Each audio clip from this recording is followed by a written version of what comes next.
Thanks, mate. It's good to be here. Basketball's back, and we've already seen some great performances so far, and I'm excited for this one. I think everybody is excited for this one, the Southside Flyers. No secret that they're going to be the team to beat, and we can't wait to see what they dish up. And the big thing is as well, by the end of this 40 minutes, we're going to see all 8 teams already on the court, ready to go, and they've got very little time to be able to rest and prepare and maybe repair if there's a couple of injuries, in particular when it comes to the Caps. So we're going to get a really good idea how these teams are situated, and tonight, a really good chance. We know the Flyers, and on paper they look really good, but the Spirit, no better opportunity than come in on almost opening night, at least opening night for them, and get the job done.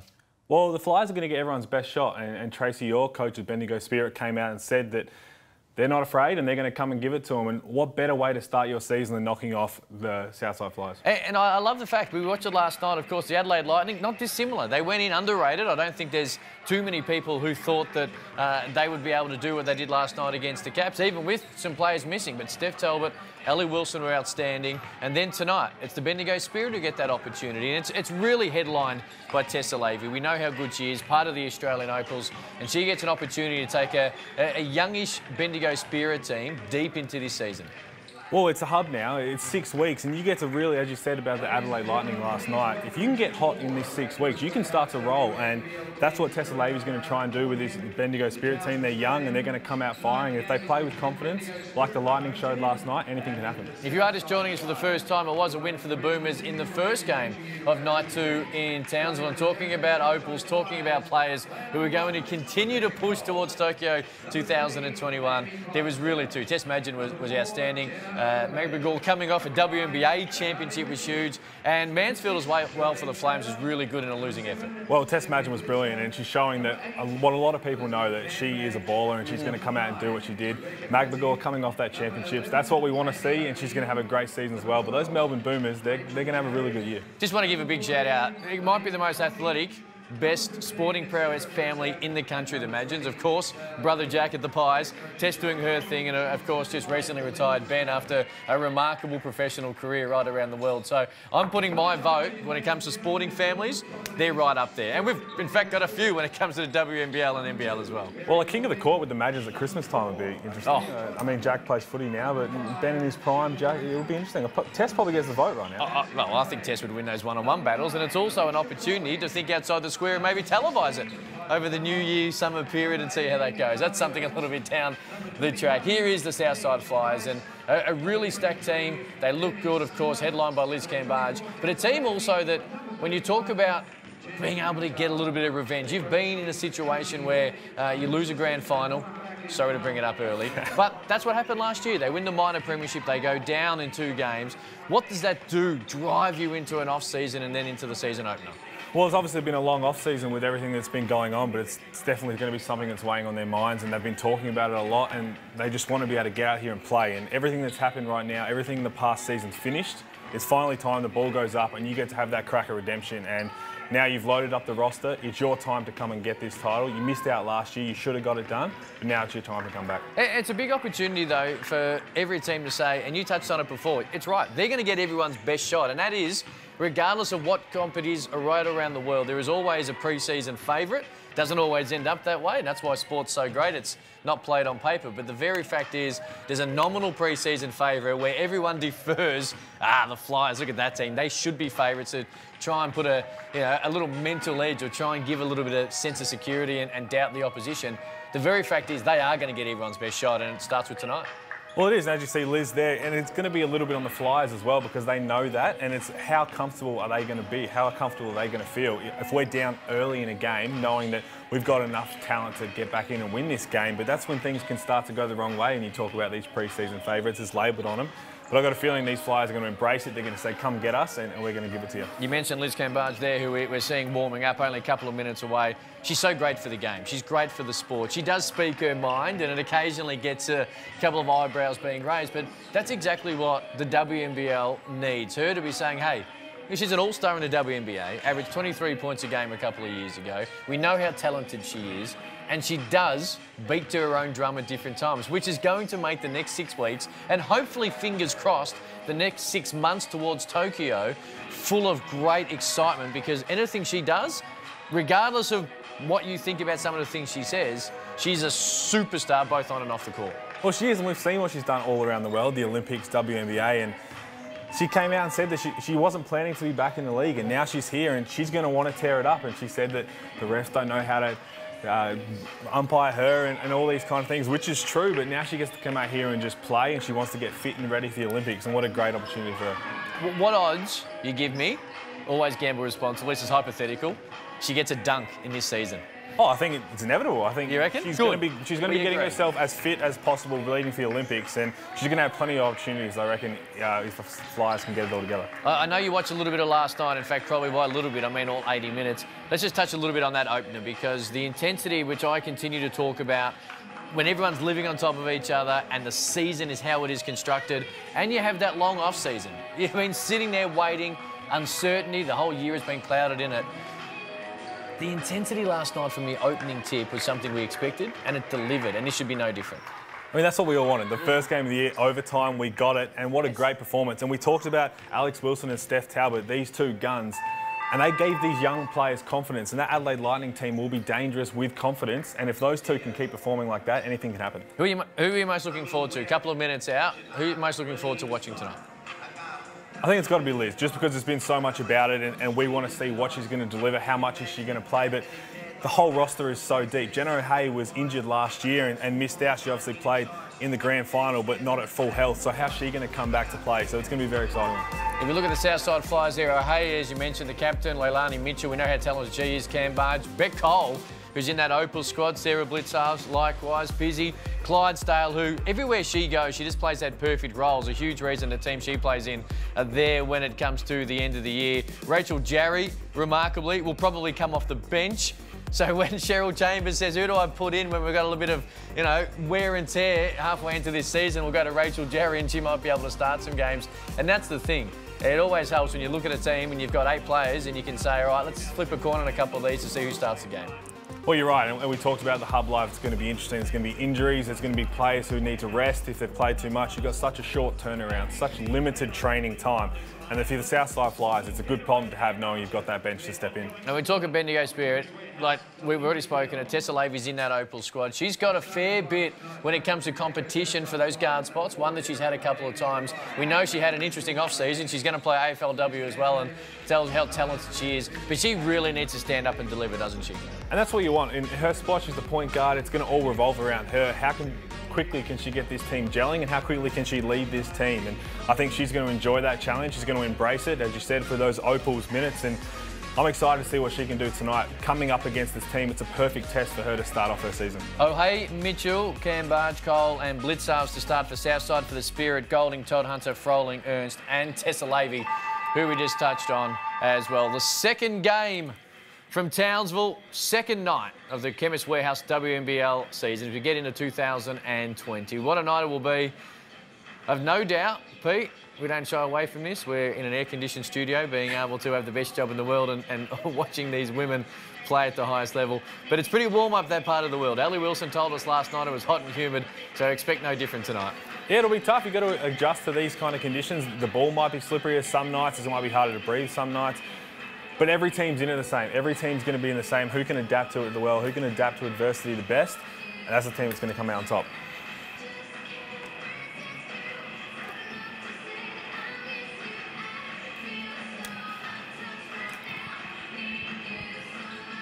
Just waiting for the referees to be able to sort this out. The kickstart, the opener. O'Hay, Mitchell, Cam Barge, Cole and Blitzarves for Southside. It's Golding, Todd Hunter, Froling, Ernst and Lavy. Although we might have a slight little change. Looks like we will. Got to be filled out correctly on the score sheet. Pete. Beck takes an early seat. Been a long off-season. Everybody's got to make sure yes, the people on the score. That is true. It's got to be going the right way. That is very true. Now, only moments away here. Almost ready to go. Almost. Still we wait.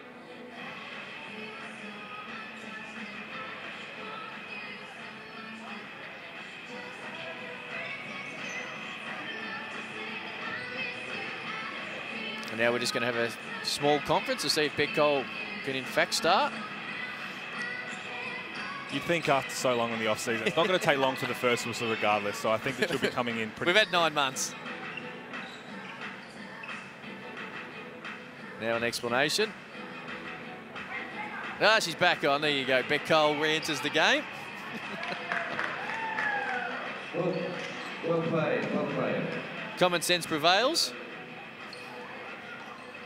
And we are about to get going. Wherever you might be right around Australia, very warm welcome to you as the Boomers earlier tonight over the Flames. And the final 2 teams to kickstart their campaign in the Chemist Warehouse 2020 WNBL season. It's the Flyers and the Spirit. And we are away. And Mitchell will control it. Little match-up zone to start here. Here's Cambage, top of the key.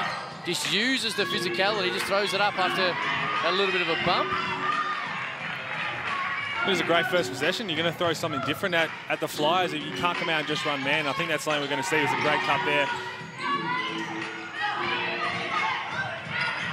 Run down, we'll start again. Will the Spirit.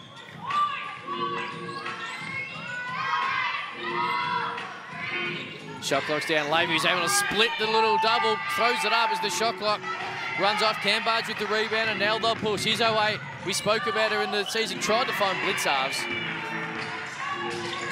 But it is taken away and will start. Oh, nice look inside.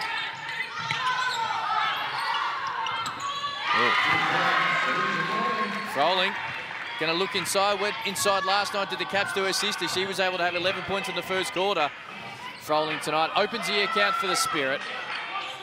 Blitz halves guarded by Froling. Going to try and give it to Cambage. Couldn't get to her. Here's Mitchell and Levy, 2 Opals teammates. Mitchell deep into the key, all the way, a little bit too easy. It's a great take, and there's going to be so much focus on Cambage, obviously down low, and just be able to turn the corner off that screen. That's a great start. Here's Froling, top of the key, guarded by blitz halves. Nice little cut, little bounce inside. Little fade away, couldn't get it to go was Todd Hunter. They're going to start again. Kicks it outside, Todd Hunter for 3. That's off the rim, Cambage, it's slapped away by Ernst, and it's going to stay with the Flyers. Besides the last possession from the Spirit on defense where they let that drive go, I love that they're junking it up. They started in the matchup zone, throw something different almost every other possession at the Flyers, keep them guessing so they can't just feel comfortable and get through their offense. Cambage, top of the key. Here's Cole, little cut, there's Cambage deep inside, a little bit too easy, but when I say that, she makes it look easy with the way and her agility. Great pass by Cole, and Liz Cambage opens her points for the season. Here's Levy off that screen. Thought about it for a split second. I tell you what, Ernst didn't think about it, she let it fly. Mitchell's able to get the long board, now they're going to push. Straight inside to Cambage. She gets a beautiful seal. That's a little bit easy. And already they're looking for Liz Cambage, which, to be fair, Pete Hawley is probably going to be something that they're going to do a fair bit over the year. It's going to be what every team against them is going to try and stop. And as you let it fly there, it's a great knockdown. But you want to make sure if you're the Bendigo Spirit, you're going to get a shot every possession. You can't turn it over. You can't let them get out and run. You can't let them get easy baskets, which they have already a couple times. Put Cambage in a little pick and roll down the other end. Levy was able to find some space and knock it down. This time, though, it's a little bump, and Cambage looks like she's apologising for the defence at the other end. She'll go to line for a couple as we wait to check the referee. And I like what she said in the article in The Age, Sydney Morning Herald and Fairfax Around the Country, Roy Ward. She said sometimes the referees, as you mentioned earlier, not sure how to referee me, and might have worked there. She was able to get one she might have not gotten the pass, and she's at the foul line. She's up to 5. Well, we knew she was going to be aggressive, and she showed it early, and it's going to be a real tough cover for anyone who's going to go against her. But credit to the Flyers. That was going to be their game plan, and they've done it very well to start. Mitchell couldn't get it.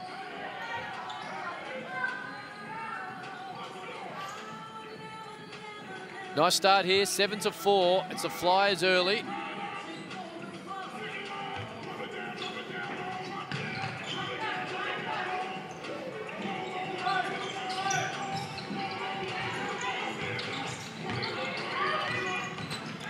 Levy to the bucket all the way, aggressive, great D by Cole.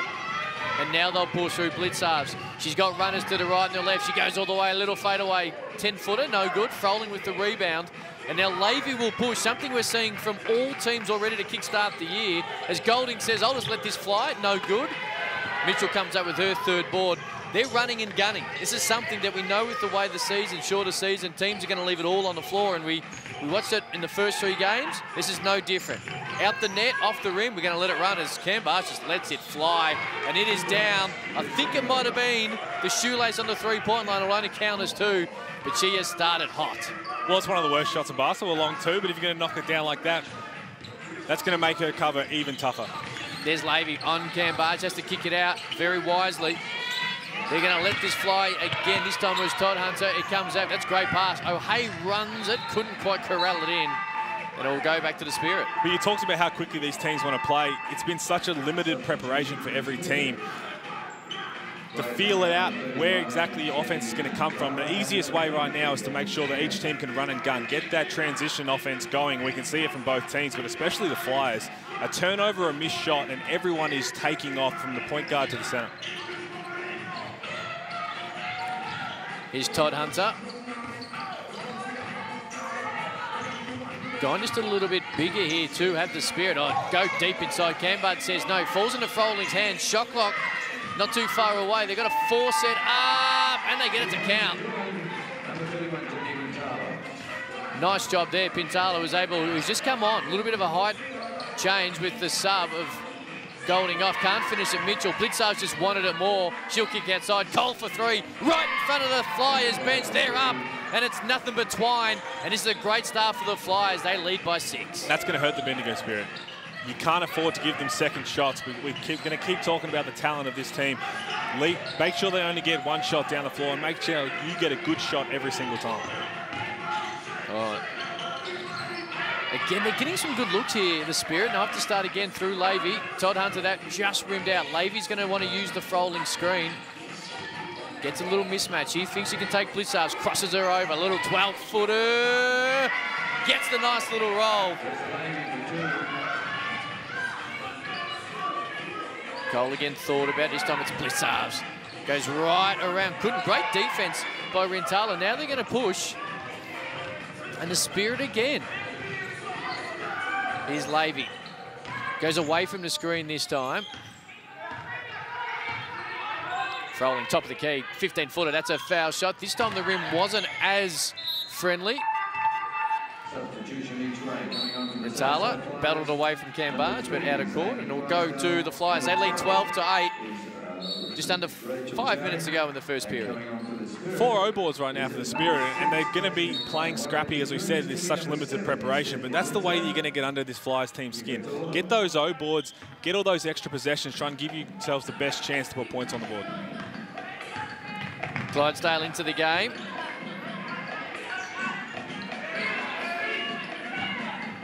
And they are deep. Here she is, inside the Cam Barge. Little double team, and she just drops it off to Jenna O'Hay. You couldn't quite finish it. Great pass. She'll go line for 2. I mean, it's a smart play. Your man goes to double, make sure that you can cut, get to the rim, get fouled, earn you 2. Look at this pass from Cam Barge. What do you do there, Pete? Like, do you double? You know she's such a great passer, and when you've got players like O'Hay who are incredibly basketball smart and can cut, what do you do? Well, it's kind of like you talk about picking your poison with where you're going to go, but that's why I talked about junking it up, and we saw it in the first 2 possessions. If you keep him guessing, maybe one time you leave her 1 out to go one-on-one in the post, and the next time you throw a double team at her, just so she's always guessing with what's going to happen. All right, getting the Spirit cut into this lead, down by 4. Here's Levy. Froling on one side of the screen. Now she will skin it, backs away. Levy steps back between the legs. Off the iron, great rebound. Skinner in the right spot again. She's able to get on the basket as well, and it's back to a 2-point game. She's had a couple of offensive rebounds as well as Demi Skinner, and a good start. O'Hay looks inside. Couldn't find Jerry. I love Bendigo's energy. We talked about they've already got 5 offensive boards, and yeah, the Flyers are running in transition. They're running quick. They're getting good shots, but Bendigo missed a lot of good shots early. Tessa Levy's being aggressive, which we needed, and we've got so far. But to get extra opportunities, 5 of them already, keep doing that for a whole game, and it's going to make it interesting. Clydesdale to inbound. O'Hay tries to find inside. There's Jerry. Little 4-footer. Just feels a little bit short. And now the Spirit want to run. Again, Levy wants to push the pace. Pulls it back out. Couldn't find Rintala. She's going to be able to run it down, though. Now it's in the other way. A little bit of a zone there from Southside. And again, what you just spoke about, the energy on the O boards, that time it leads to a foul and they retain possession. You don't have to get it every time, and as we see there, you're probably not going to be in the best spot to get it. But you're going to cause a foul, you're going to make them second guess every time, and that's your 6th offensive board. It's just a great energy we've seen so far from the Spirit. Let's see if they can put it on the board here.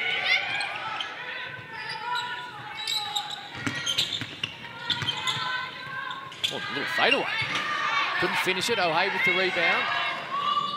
And now Southside the other way is going to push it down the throat of the Spirit. Clydesdale. Looking aside to Jerry, couldn't find her. Here's O'Hay. So crafty inside. That one couldn't get the bounce. McLean with the rebound. And again, another foul on the Flyers. And while we're talking more about offensive boards, defensively done a really good job of making sure the Flyers don't get second chance shots. Well, they gave up 1 and it turned into a Beck-Cole 3. So they made sure they can make adjustments to that. And that's what you're going to have to do against the Flyers. Levy v Clydesdale. Here is McLean. Back to Levy. Spirit trying to tie it up or take the lead. Oh, nice play. Again, this time Rintala, who's been pretty active early. That one's off the iron. And now we're going to push the other way via Southside. Oh, great pull up. All day, blitz halves. There's 2 of them out there, and both can do that. It's going to be extremely hard going forward to be able to stop them. Ernst top of the key. Levy. Wants to use the Rintala screen. Does exactly that. Pulls up. 16-footer off the dribble. No good. This time, Blitzarves runs it down. 4-point lead early days. It's the Flyers. Blitzarves off the Jerry screen. Little pick and pop. Jerry for 3. That's down. That was much better offense by the Flyers. We know they've been trying to push it early, but to be able to come down, see nothing in transition, settle down, run a play, pick and pop, that was some really nice offense. Which is not easy to do always in the first game of the season when the adrenaline is really starting to flow. And there's a little bit of a lazy turnover by the Spirit, which is something that hasn't happened early doors. Well, I wouldn't be surprised if Cheryl Chambers talking in the preseason. You're going to have a massive playbook, and it's only going to be a 6-week season. But to start off with, let's run a couple of normal, easy sets, and let's try and push the ball and just see where we can get the best offense we can. Blitzarves top of the key. Oh, a little back door. Blitzarves might have pushed on for another offensive foul. They were pretty hot on it last night, the referees in Mackay. And again, making sure that none of the women are able to illegally use coming off screens or anything offensively, and set the tempo early.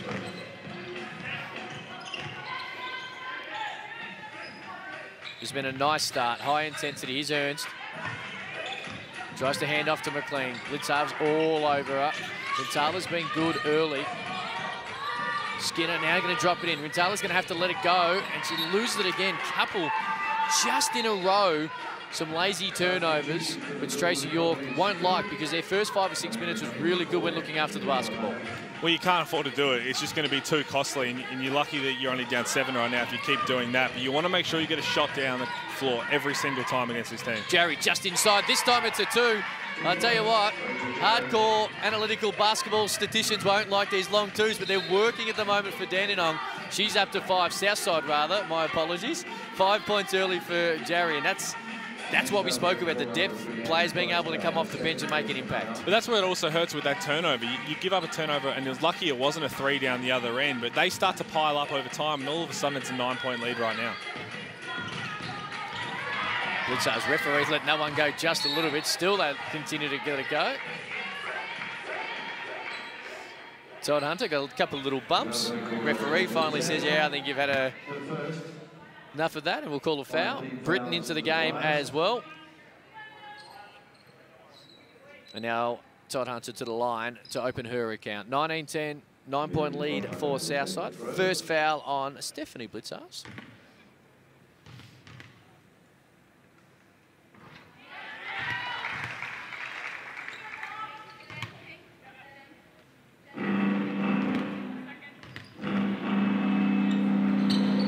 Second down. It's back to a 7-point lead, 33 seconds to go. Southside, possibly a 2-for-1. A little bit of the trap defense to try and throw him out as Bendigo. But in the end, it leads to Blitzar's just fumbled it just for a split second. Allowed Ernst to be able to get there, but she did it illegally. So in the end, they don't go 2-for-1. So Bendigo will get the last shot, but Sarah Blitzar's to the line for 2.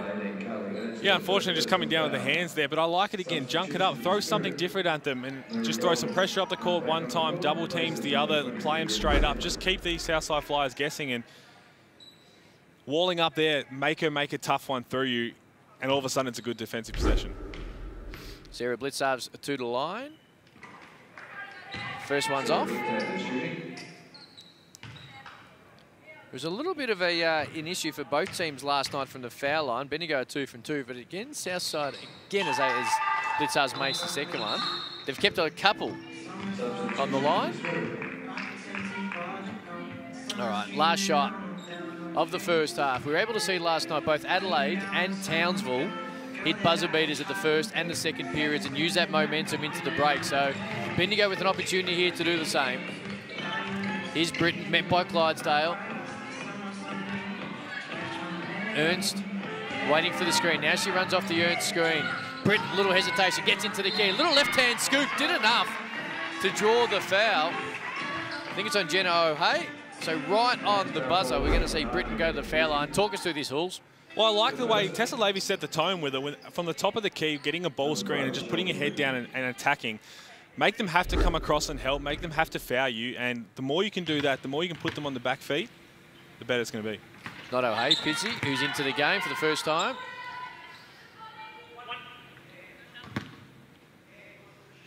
Six seconds, Southside, plenty of time to score.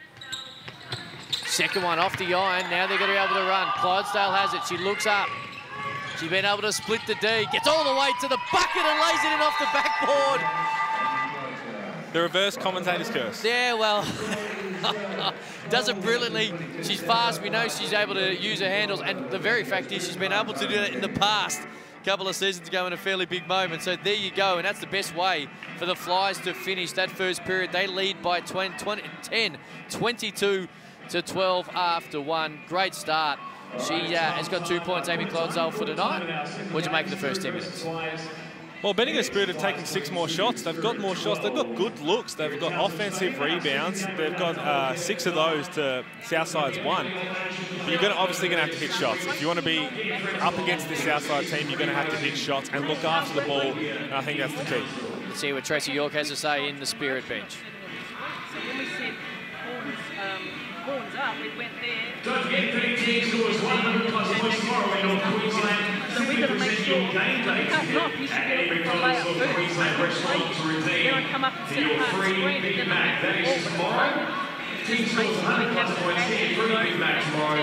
And don't forget, of course, Saturday is McHappy Day. $2 for every Big Mac going to Ronald McDonald House Charities, of course. Our house here in Townsville and at Douglas, at the hospital. I'd like to see Carly at the end, so let's go to swing at third side. Carly, I want you to be there and walk playing the side. And that doesn't mean you have to win the lead. But she at least creates something. She'll go big post and cut off that. We see her. She'll be pinning down and coming out. But get that spacing and get that ball moving. You know, your first cut was great. You know, you got in there, your second cut. If they miss, it's fine. Don't go away from the block. If you've got either Coley, because you know it's easy to serve, or Lay, I still want that wide, and you just take it yourself to the basket, and then we knock you out. But defensively, let's get some stuff. Go, ladies! Spirit 1, 2, 3! 10-point lead for the Flyers. Tracy York talking to her charges. The PA was loud, doing a wonderful job in Townsville, but what did you make of it? What was getting scribbled on the whiteboard? Well, she said she wants to be attacking. You want to get layups first, and it's exactly what the Flyers are doing down the other side. Anytime there's a missed shot, a turnover, they're all running, and she wants to do the same thing. You want to get them on the back foot. You want to attack them, try and draw as many fouls as you can, and the easiest way to do that is they're a turnover, but you've seen the Flyers do it on made shots as well. Is that ball is getting inbounded and they're flying down the other end. No pun intended, Cameron. It should have been pun intended. I would have thought you were creative, but here we are. It was an accident. Let's kick-start it. 10-point lead for Southside after 1. Here's Levy. Let's see what the Spirit are able to conjure up. Todd Hunt says, oh, able to find for 3. Big 3 by Ernst. That's her first of the night, and that's exactly what Tracy York, that's exactly what any coach wants out of a timeout and this is even the other end. Levy gets a hand in, it's going to lead to a layup. No, it's not. Did everything but score. Couldn't quite get the hand on it, was Todd Hunter. But already the intensity as we look at this, Mitchell, but great job by Levy. She was able to blindside Beck Cole, but oh, we rode that one home all the way from here. Well, it's just great aggressiveness by Tessa Levy. She played 8.5 minutes in that first quarter. She's going to play a lot of most of the games. And it's those little minutes where she's out is who's going to step up and be that aggressive for the Spirit. Inside to Cambage, little fadeaway, not much you can do if you Carly Ernst there, and it's another 2 points, and that's exactly what Southside started the game doing, looking inside. We'll go the other end. We're going to Ernst do up against Cambage. You've got Ugabi at one end as well. That almost does the exact same move. A little jump hook allowed her to get too deep into the key, and it's a nice move. Straight back at you. She's got 5. The lead back to 7. Cambage, she wants it. There we go, right back. Looks at the referee. Referee just says, well, you got 11. You're dominating this game right now. Just play the game, and the rest will take care of itself. But if the Spirit, that's the shot you want to give her. A fadeaway turn to the baseline because you don't want to let her overpower you down low to get those easy bunnies. But she's 2 from 2 now. What's going to be the next step? Todd Hunter earns for 3. Right back at Cambage. Couldn't hit it. Beck Cole comes over the top. Foul's going to be on Golding, and it's going to go the other way. And I would have expected that last possession. Are you going to throw a double at them? You had the chance. I think it was Tessa Levy at the top just to go down, have a couple of swipes at the ball. As we see, a nice 3 and... Oh, sorry, the foul there. But that's. Are you going to keep junking it up? Are you going to keep her guessing? Because she's just got 2 of the same in the row. What's next? In saying that, though, you said it correctly. You probably live and die with her shooting a fadeaway. Now, she's probably still going to be able to make a lot of them, but much better than having a double team and a 2-foot jump hook, which is what she was able to do on the previous possession. Blitz halves. Gets fouled to Lee. Yes, there's a foul. So we'll stay with Southside. Fouls on Golding. That'll be her second. Just a little reaching. But again, I don't mind it. It's aggressiveness. And Tessa Levy set the tone on that steal before. Get up and in. And if you start the game that way, then the umpires are going to have to start to adjudicate it that way. And they'll adjust and everything like that. But you've got to start off and keep it consistent. Bryce comes in. Golding takes a seat. Here's Mitchell. Hand off to Cole. Off to Cambage screen. Here's Mitchell again. Guarded by Levy. 2 Opals going head to head. Mitchell just looks at her right in the eye and says, it's an accident, but it's still 3 points. The bank is open. She's got 5, but Bendigo aren't worried about it. They go the other end. And Pulvast is fouled. Cambage not overly happy about it. I'm not sure she's talking to the Bendigo Spirit bench or the referee. Either way, she was subdued by her Flyer teammate as we have a look at this, but not a great deal in it from where we were, but either way, the foul's been called. But that's exactly what we thought Tracy York was saying at quarter time is we want to push the ball. And it doesn't have to just be on missed shots and turnovers. That was a bank 3 down one end, and you cause basically a 2-on-1, and you put Cambridge in that position where it's either going to be a block, which it might have been, or a foul. So it was just great transition. Second, both down. Paul Vast, nice move there as the Spirit, as Pete Hawley said, didn't get down by the bank 3 by Mitchell. Here's Blitzarves. Looks away, here's Cole, just lobs it over to Cambage. Levy was Levy, she wasn't looking at the ball, didn't know that it was coming. I think Ernst might have got a hand in there, and Cambage will go to a foul line for a couple. Substitution for the Spirit. Coming on the floor, number 31. 11 points. Only the 1 rebound so far for Liz Cambage, but she has been brilliant. She's been a focal point as we all expected coming into the game, and she's delivered. Number 15, Sarah Blitzer. 1 Blitzarves out, another one in. You spoke before about living with the turnaways, with the fadeaways. It also takes away those chances for little ticky-tack fouls, which we're going to see. And Ernst can't afford to get those fouls. She's going to be the main matchup for her tonight. So you've got to make sure that you wall up and, as you said, live with those fadeaways. Make her catch it off the block. Make her do something different than what she just did there. Makes first, misses the second. Kept alive, though, by Blitzarves. Now she's going to take it straight at Rintala. Goes around her, a little hesitation, dribble, kept it in the right hand, was able to finger roll it in. And the lead is 13.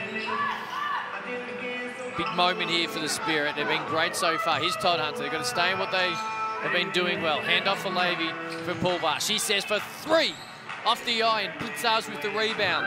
That'll be her 3rd. Now they'll run. Mitchell straight into Cambage. Does the double team come? Well spaced by Southside. Cambage goes into the double team, takes the bump. That'll count, I think.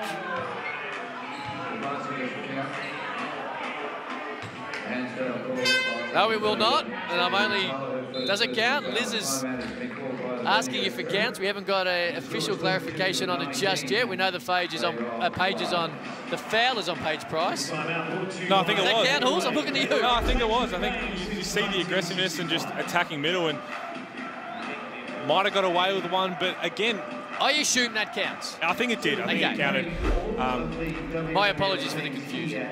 But you see how easily she got to where she wanted to on the court. She was untouched from the halfway lane all the way down, and then just had her way.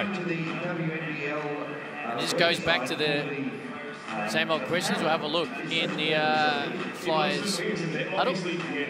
A second team, we spoke about that a little bit earlier, a second favourite or a third or fourth, in fact, by one of everybody, so you can support a team at a different game across the whole competition. So that's iAthletics, support your team in style. Since we can't hear Halls, just talk us through the squiggles that Cheryl Chambers is about to drop. Oh, no, she's... I mean, there's no need. You keep saying doing what you're doing, but if you look at the Spirit, they're 7 of 25 from the field. There've been a lot of good looks. There was a missed 3 by Levy on one end, and you're going to give up a potential 3-point play down the other. Missed shots, it hurts, and it builds up. But in saying that, what they need to do is to stay aggressive, because they are getting good looks. And I know they don't go down, and there is frustration, and of course, when shots don't fall, you can drop your head. But also, they're not taking back. That's a great shot by Tessa Levy. We've seen her hit that mountains of time. That did not count. There you go. Your reffing days are over, Peter Hawley. And do not ask me to explain it. It is the first foul of the night on Price.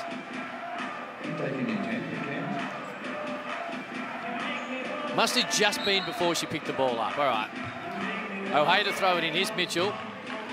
And they're junking it back up into this zone, the Spirit, but they get a wide open look for Blitzarves. And if you're in a zone, Hawley, you need to know where everyone is. And, well, when it comes to Southside, that's 5 shooters on the floor. Exactly. It's going to be tough, but more to the point of, I sound like a broken record, but it's a great steal by Blitzarves there of junking it up, because once they saw the zone from the inbounds, they can run their play. It's a great take by Bet Cole. They can run their set play. Maybe you show the man to start, then go to a zone quickly when the ball's inbounded, but it's just too easy. 5 for Cole. They lead by 18. Big couple of minutes here for the Spirit. They've got to stay with it. Here's Levy. Little fadeaway over O'Hay. That's off the back iron. Great rebound. Couldn't quite finish it. Was Rintala. She's been really energetic. Got to wave the little nudge there, though, but she has been great tonight. 3 rebounds early. I mean, that was mighty unlucky. It's great effort again. Just that pressure on the offensive glass to make sure you can get as many shots. But the big key standout right now is it's 12 assists to the Flyers to 2 to the Spirit. And that's just the 2 contrasting ways that the team's playing. One's going to throw it inside, and the other one's going to use the ball screen with the ball's in the hand, the ball's on the floor a lot. But again, they've had good looks from it. They just haven't knocked them down. 37-19, it's the Flyers by 18. Just over 6 minutes to go. Second period. Earlier tonight, if you missed it, it was the Boomers over the Flames. And last night, of course, to kickstart the Chemist Warehouse 2020 WNBL season. In overtime, it was the Lightning in a big win over the Caps and the Townsville Fire, who have half home court advantage, it must be said, last night in Mackay, but they will play games in Townsville. If you can actually have home court advantage in a hub, they were very impressive in beating the Perth Lynx.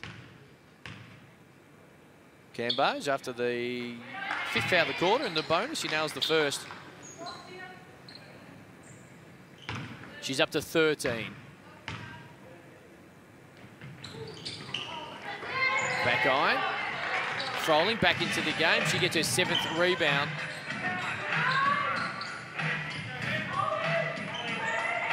Todd Hunter inside the Froling. Turns, faces. Here's Levy. Step back on Cole. That's a little bit off the iron. Again, they keep it alive though. Shot clock going down. Todd Hunter had to throw it up. It's straight to the hand of O'Hay. Now they'll push.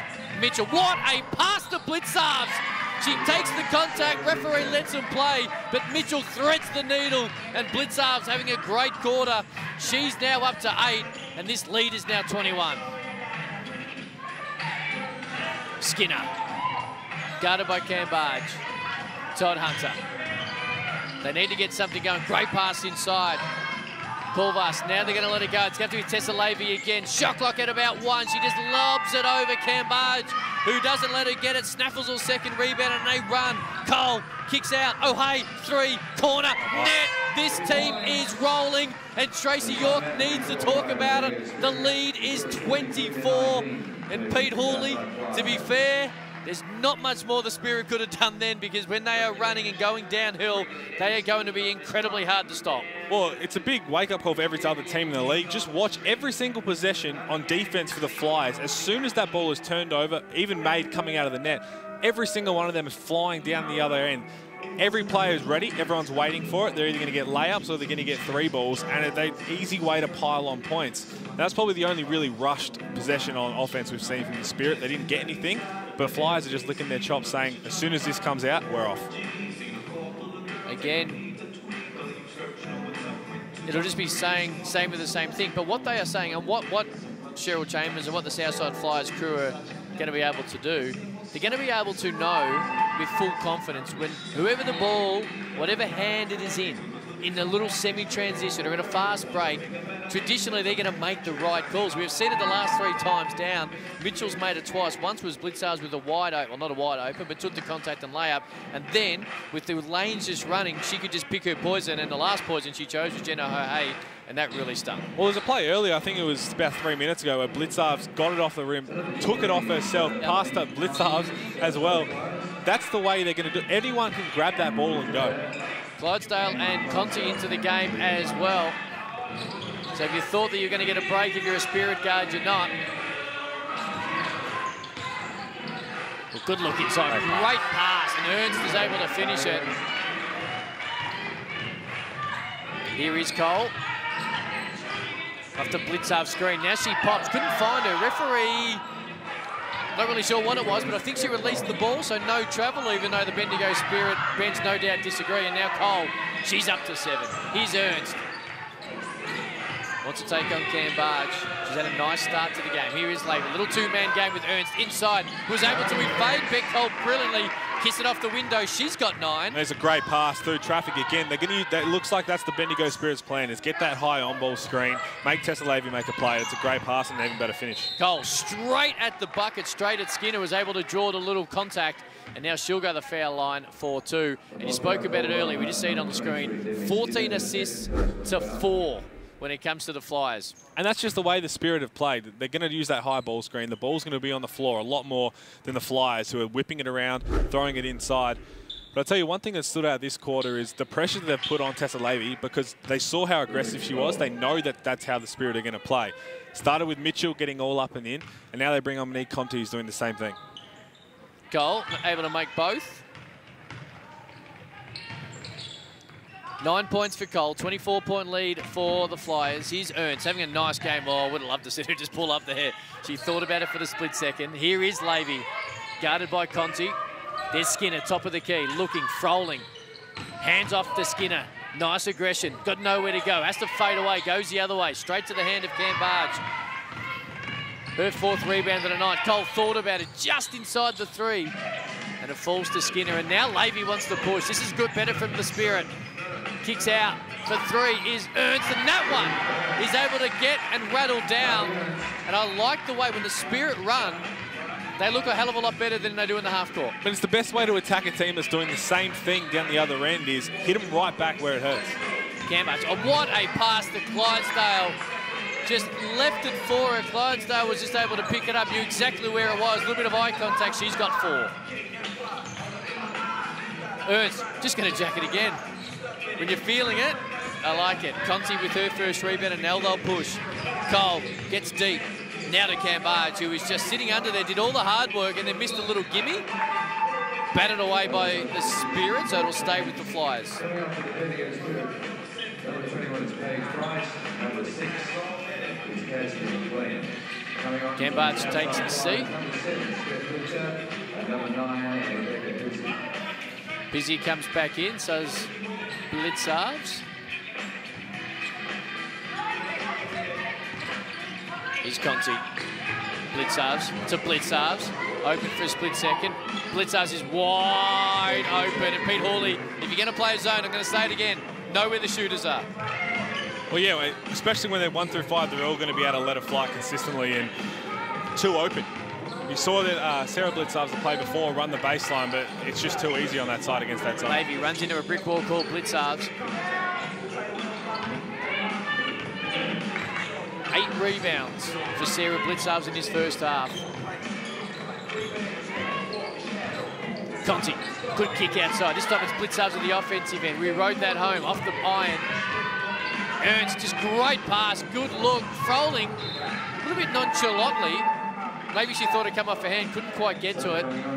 But again, aggressive, get it off the rim, and let's push it the other way. Yeah, it was the right idea, obviously just a bit too much on the pass, but that's all we want to see from the Spirit is really attack them back down the other end. Here's Clydesdale. Directing traffic, great first half it has been for the Flyers. They lead by 26. Blitzarves goes away from the Jerry screen this time, then kicks it out. Clydesdale hasn't missed yet. She has now. Levy with their first rebound of the night, and now they'll push. Great move. Couldn't quite finish it. It was Golding. It'll stay with the Spirit. You see the effort there by Monique Conti getting all up and in Tessa Levy the whole way up the court, not making anything easy, and maybe got away with a push off there, but really trying to work her over as we see here. And that's been coming, that's 4 plays in the making that she's been doing that the whole way down the floor, and it's annoying. It's going to get annoying being gloved like that. Ernst for 3. This one rattles out, but they keep it alive for a split second. Now it's Clydesdale again using the speed. Gets all the way to the bucket. A little bit of contact. Referee said it's okay. And now Levy the other way. Will push. Oh, great pass. Couldn't finish it. And now it'll be Blitzarves who goes the other way after a frantic 30 seconds or so. Conti looking inside. Can she get it to Jerry? She does. There's the double team. And it causes the travel. So again, that junk defense just able to cause a mistake from the Flyers.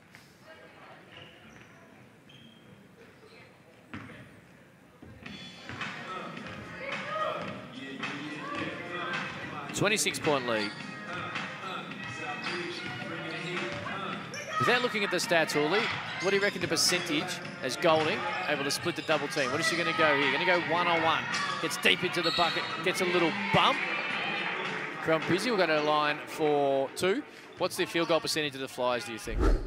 I thought you were going to ask me the Spirit because I'd already looked at that, but it would have to be close to 50, if not more. I knew you would cheat, so I was going to throw it to you the last second. They're shooting 75% from the field. They're 18 of 24. Goodness. They're 83% from the three-point line, and so much of that, of course, with the assists, as we touched on, they're up to 14 assists. Their ability to find the open woman is just getting them easy and good looks. Golding, first one's off.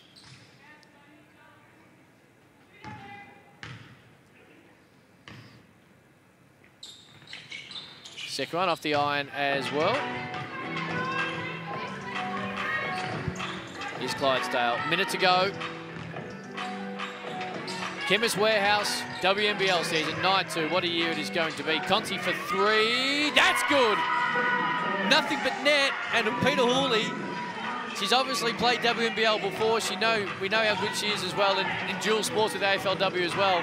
But when you have someone coming off the bench, as at the other end, they're able to get all the way to the bucket.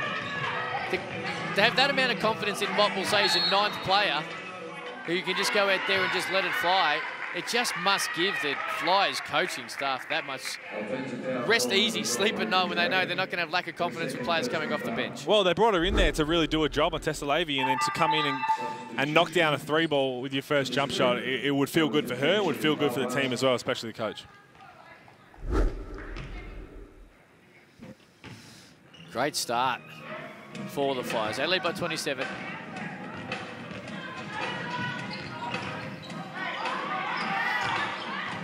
Here's Lavey. Again, that pressure does continue. Ernst has had a really good first half. She's got 9.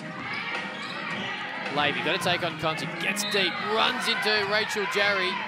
Just stepped under at the last second after she'd already left her feet, and now she earned herself a couple of foul shots. She'll go to the line with 11, just under 12 seconds to go in this second quarter. I think these last 2 minutes with Liz Cambridge sitting was the perfect time for the Spirit to really go through some offense. Run the plays that they've been working on, albeit a short period of time, but really try and find out where is our best offense, where are we going to be able to be successful going forward, because this is going to be, it's going to be a long season, but it's going to be very quick.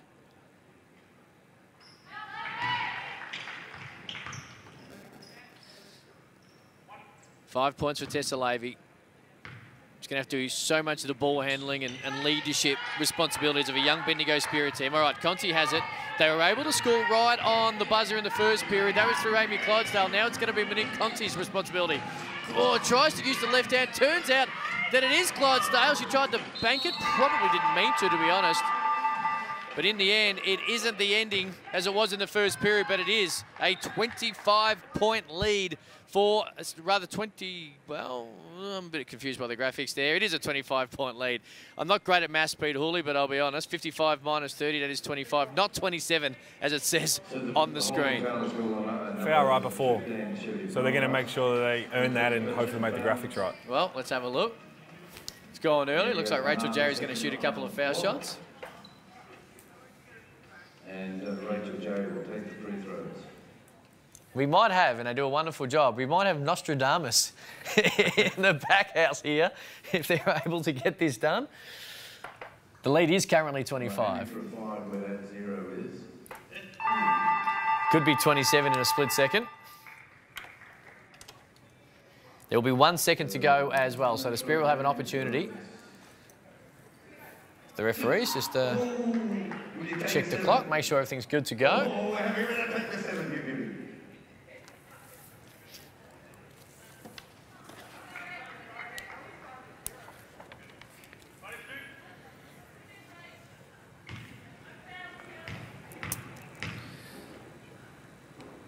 First one's long.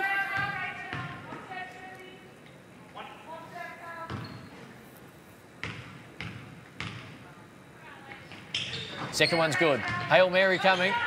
They have an opportunity. Lavey's just going to three-quarter heave it.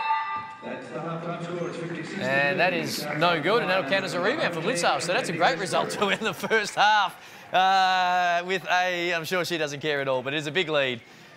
26 points is what it is at the half-time. Southside Flyers have had a brilliant start to this game. You can get involved wherever you might be. Make sure you're following WNBL on all social media platforms and throw whatever you want towards us. The Chemist Warehouse 2020 WNBL season. And Pete Hooley, what have you made of the first 20 minutes? This is what we all wanted to see, is how are these Southside Flyers going to come out? We know the roster they've had, all the talk was about them, and they've shown their brilliance early. And we knew it was going to go through Liz a lot early as we have a look at the first half highlights, but they've been dominant in every aspect of the game, and I think there were so many little patches there where the Bendigo Spirit really showed some great signs, but it was, if you're not making shots, as good as the shots you're getting, it's going to be a long night. As good as Southside are going to be in the half court, and we see Tessa Lavey hit that early three, of course, well, Rintala took it straight into Liz Cambage. She's been great defensively, of course. What the big thing for Southside is, and I think from the first 4 games, what we've seen, and I think all basketball fans right across the world, is we see Blitzar's just been able to chase it down and get Beck Cole a wide open triple. I said it last night, and you all know this, nothing gives coaches grey hairs more than turnovers and second chance opportunities off offensive rebounds. There's going to be a lot of run and gunning. You know, we're getting it off the rim and we're going, getting it out of the net and we're running. And the thing with Flyers, they've got 6 or 7 players who are at the highest level, who with the ball in their hand, are great when it comes to ball handling, and 2, being able to make the right decision. And we've been able to see that's a huge part of as to why that second period they were so dominant. Well, you saw the times when Liz was sitting down and Blitzars was running the 5. When she gets it off the rim and starts running, every single player runs with them. But it looks like it's been drilled into them that no matter what happens, everyone is taking off and running. And in a season that's going to be so short and compacted, and to have the luxury of being able to go deeper in your bench, to keep doing that, it's a very nice problem to have for Cheryl Chambers. If you have a look at this as well, Mitchell, this is the one that she banked. Nothing worse as a defender when you think you've played good D, which Tessa Levy did there, and then it banks down. But their ability to keep it alive, his blitz halves again, and then to be able to just sum it up where we're at and just go straight to the bucket on Rintala, and essentially open look straight to the zone. Nothing more frustrating as well. You go to a zone, but then that passing. When we're talking assists, 14-4 in the first period, and this was just, in my opinion, the play of the first half, because Mitchell got it, took a split second to sum it up, and see Blintzar's just running the lane, and their ability to be able to, in both the half court and transition, to score almost at ease is a big reason as to why they're so heavily rated leading into this season. Ernst was able to get that one to go down, and I like Carly Ernst has had a really good first half. She's been able to play it up a little bit. Of course, Liz Cambage, sometimes she's realised, hey, it's going to be tougher in here. Obviously trying to take on Liz, so I'm going to step outside and try and knock down a couple of threes, and I think she's been pretty good early as well. But it has been a pretty tough 20 minutes, because this Southside Flyers team is exactly what we thought they were going to be. Well, on Carly Ernst, you said that, and she's got the task of trying to stop Liz Cambage down one end.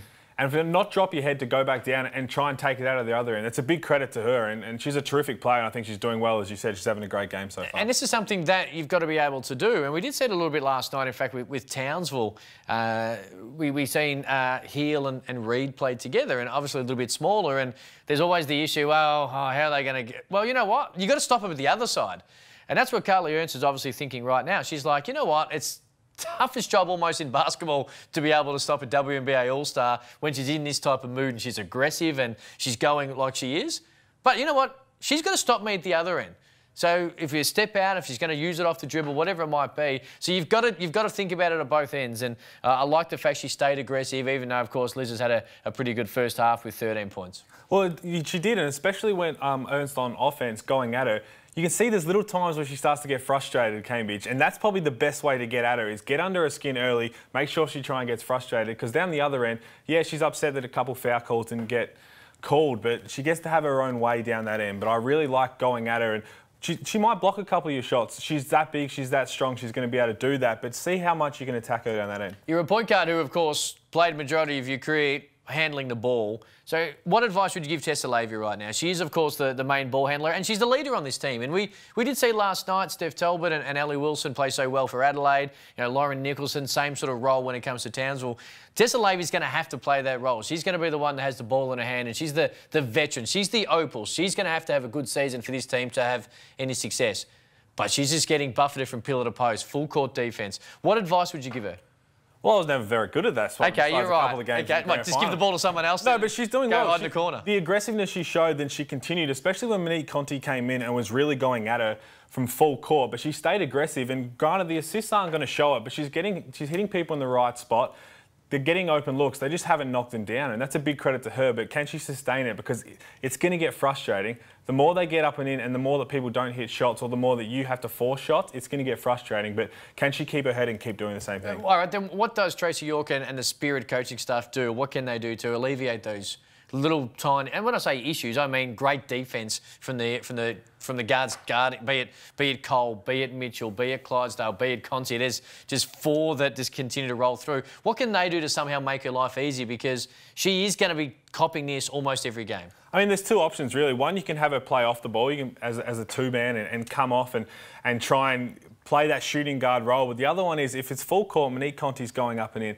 Set a couple of terrace screens, make Monique Conti have to keep looking over her shoulder at where's that screen coming from, and really make sure that they keep thinking of where's that coming from next. But yeah, it's going to be a hard job for her every single game because she is going to be the vocal point of this team. It's no secret. But can she keep her head the whole way through? All right, Southside, we expected them to be really good. And this is why we love sport. This is why we love the WNBL, because it's not played on paper. But we spoke pre-game. They were great last year with a minor premiership, and then they lose in Game 2 to the Caps and, of course, had to sit there and watch a trophy presentation be handed to someone else. It can burn at you. It's a longer off-season than normal. They've put together this team. It doesn't seem like they've taken too long to gel either, so I'm not sure how much pre-season. They had to quarantine as well for a couple of weeks in Brisbane. But whatever it has done, it has worked because they have gelled. Is that, in your opinion, because of the players they have? They are all exceptionally smart basketballers, or is it the fact that, hey, when you're this talented and star-studded, things can click quicker than expected? I think it's a bit of both, and obviously a lot of them in the Opal squad as well, where they know each other's game. A lot of them have played with each other before. But you mentioned the hub life. It is a short preparation for all these teams to gel. But when you're stuck in quarantine for 2 weeks around your team 24/7, you really have nothing else to do but gel, and I think they've done it exceptionally well. But every team's going to have their different way, and it's going to take different teams different lengths of time to be able to gel, and obviously the Southside Flyers have done it really well. So. 13 points for Liz Cambage in the first half. We've spoken a little bit about it. Let's have a look and just talk us through defensively what teams can try and do, because she's great off the movement there. Beck Cole sees her slipping, and this time she's just able to beat everyone down the floor. What do you do, Horse? What do you do? Well, if I knew, I probably wouldn't be sitting here. But That's I think, also true. I think the key thing... You know what? Letting her shoot doesn't seem to work either. She's able to nail it along too, and defensively, we know how good she is. But you mentioned she's a WNBA All-Star for a reason, and she's that good on the international front, and she's going to do it. But I think this is the one thing you want to try and live with, is those fadeaways around the key, outside the key. But you don't want to let her catch it too deep. When she catches it too deep, she's just too big and too strong. She's going to score every time, but worse off, she's going to get guys in foul trouble, and that's not what you can afford to do. If you're Carly Ernst trying to stop her down low that deep and getting little ticky-tack fouls, that's going to hurt your team in the long run. And it's extremely hard to be able to front and deny it because she has got the height advantage in the wingspan. You just sort of lob it up, and we've seen one early where Carly Ernst, if by design or just coincidence, ended up fronting her, and then it just led to a wide-open layup because it's so hard to be able to sneak around the back. Have you been to Townsville? I have. What's it like? Because I was going to quickly touch on Townsville and the beautiful part of the world in which this Chemist Warehouse season is actually going to be for the next 6 weeks. It looks beautiful, of course. We see some of these incredible... Queensland's such a beautiful state. A big state, such a beautiful state. What's your favourite part of Townsville? Oh, geez, putting me on the spot there. There's a few places, but I think... Well, let's talk about how much you love waterfalls. This is a beautiful part of the world, and they're going to get some off days, the women too, so they can check it out. That's exactly what the women get to do. You talk about going to a hub. What a spot to be able to do it, because every activity you're going to do on these off days is going to be together with your team, and I think it's just a great opportunity for everybody. It's a great thing by the WNBL to be able to get up there and do that, and big credit to everybody involved. But, geez, if you're going to get stuck in a hub in Townsville, there's plenty of worse places to get stuck. What's the over-under? Okay, Magnetic Island's not too far away. I think it's about 20 minutes on a ferry. What's the over and under on Instagram stories from the players in the hub? Give me 100. Oh, Magnetic Island Instagram stories. 100% it'll be over that. I'll tell you that. Well, you're a social media person, I'm not, so you make sure you check it out and report back. Hey, before we get back, only a couple of minutes before the second half, a big lead, 26 points for the Flyers. Let's have a look at some of the stats as well, because we spoke about this. We spoke about the way the Southside is shooting so particularly well from the field. And when you are shooting at 75% from the field, it's dropped a little bit there, has it? Yes, it has, down to 64. There's not much you can do.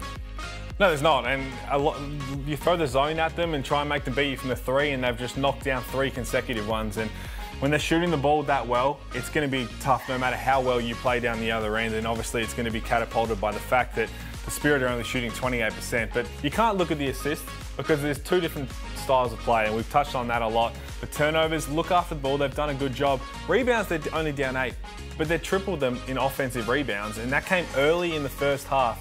Can you sustain that for 40 minutes against this team? Can you try and frustrate them and build that frustration over time? Legitimately and seriously, how hard is it? The energy that the Spirit played to start the game, and to be fair, was there almost for the entire 20 minutes, which leads to those things like the offensive rebound. But when the scoreboard is what it is, how hard is it to continue that energy for 40 minutes? It's incredibly hard, but that's the nature of the game. And I think the hard thing is it's one side can't get stops, or when you started to get stops, everything starts to roll. But if you're not ticking the scoreboard over as well, but they are, and it all just seems to be like quicksand, and you keep trying to, you're trying to fight, and the harder you're fighting, the deeper you're sinking. But it's a new half right now. You've got to look at it 0-0. What have we done well in the first half? Can we do that for 20 minutes right now and just see what happens?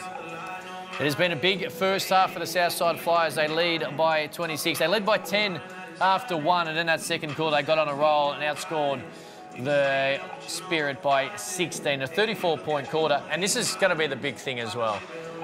Defensively, they're going to be very strong when they're anchored by Liz Cambage, but right now they're looking like they're going to put 100 points up to open the Chemist Warehouse WNBL season. Offensively, they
around and plead their cases.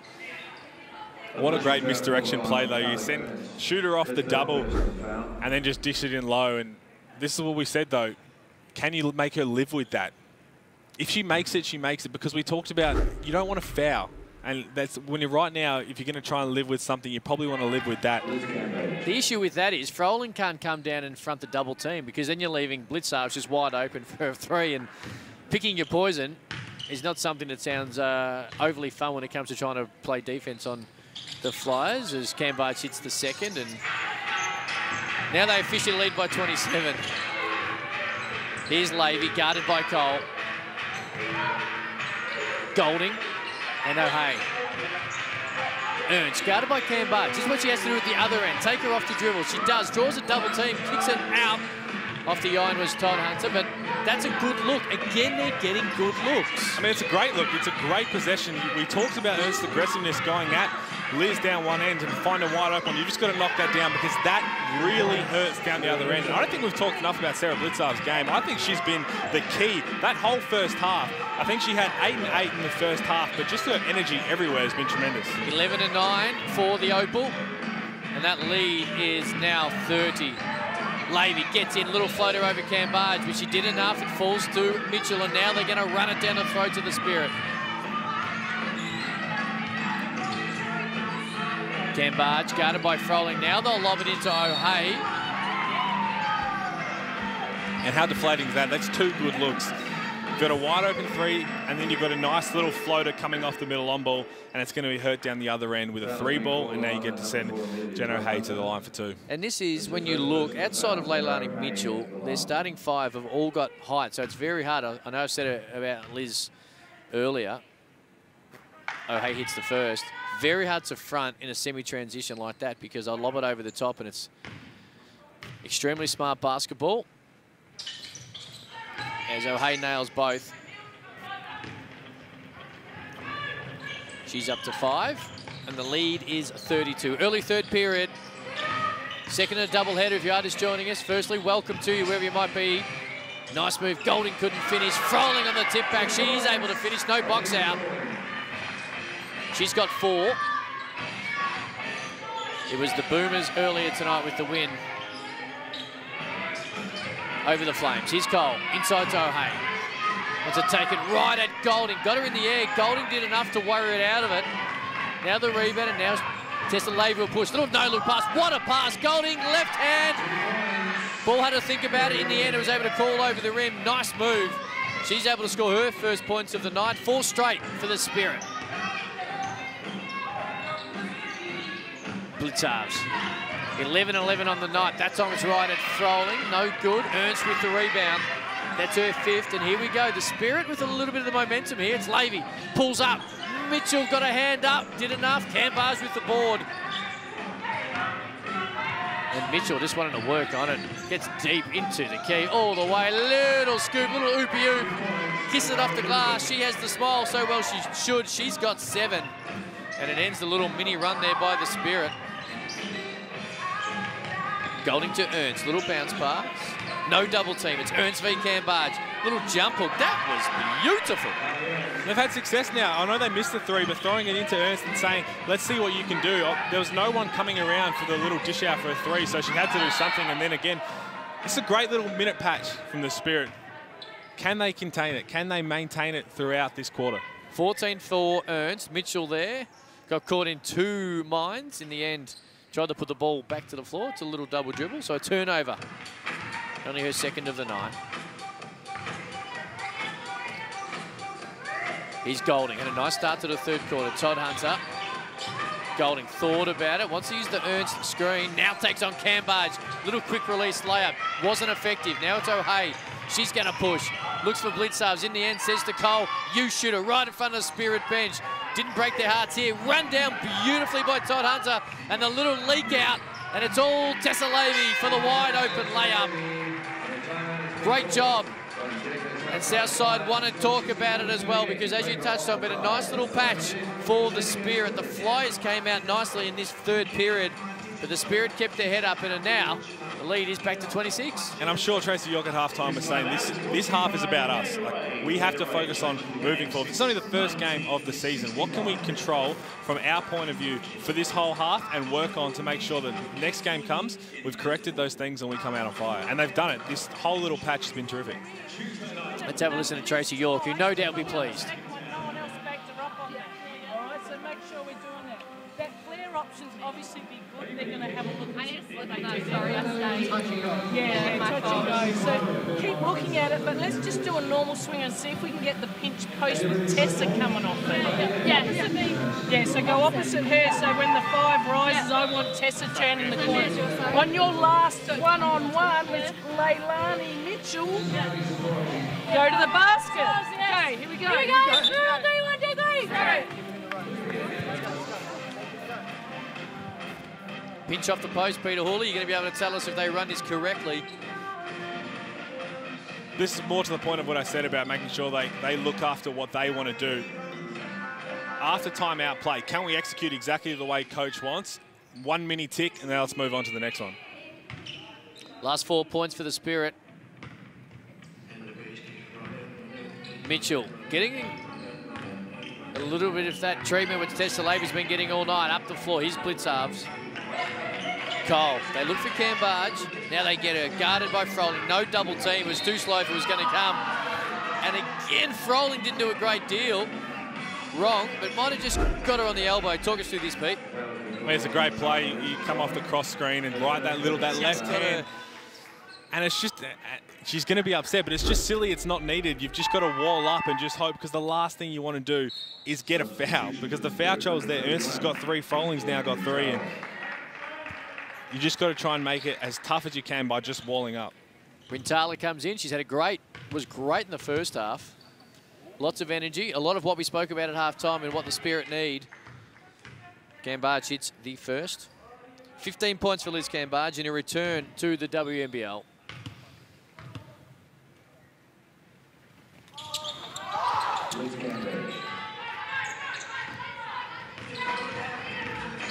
Here's Levy. Here's the pinch post we just spoke about. Levy coming off it. That's exactly what they called.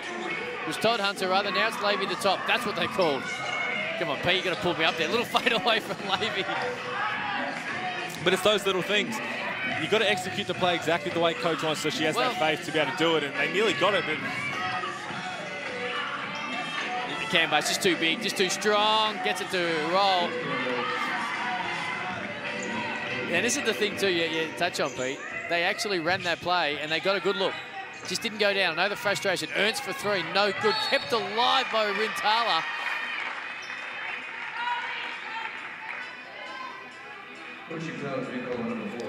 But you say that they ran and got a good look, but they passed the wrong way across the top of the key instead of going into Ernst straight away. Gives the defense a chance to set up. Could they have caught Cambridge off guard by giving that ball straight to her and letting Tessa Levy come off? She might have got right to the rim. So they didn't run the play, they just took a tough fadeaway. Is what you're telling me, Pete? There is Ernst for three, just off the rim. Kept alive for a split second out of the hands of Cambridge, but it's knocked out. By the Spirit, it'll stay with the Flyers. And we haven't seen this much. You brought it up just before the full court pressure, because the Flyers don't give you a chance. If that ball goes in, they inbound it so quick that you don't even have time to set up a full court pressure whatsoever. Goal, guarded by Todd Hunter, gives it back to Jenna Hay. Now she just barrows just a little bit. It is an offensive foul. Just the slight dropping of the shoulder gave the referee the out.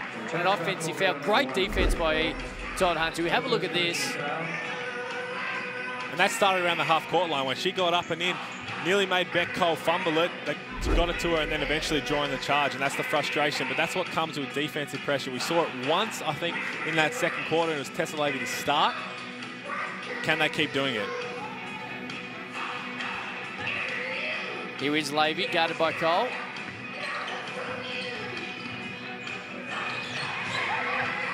Great job, Blitzarves again. Now it's Mitchell to the races. Just a little lob up, just a little out of reach for Beck Cole. It goes out of court.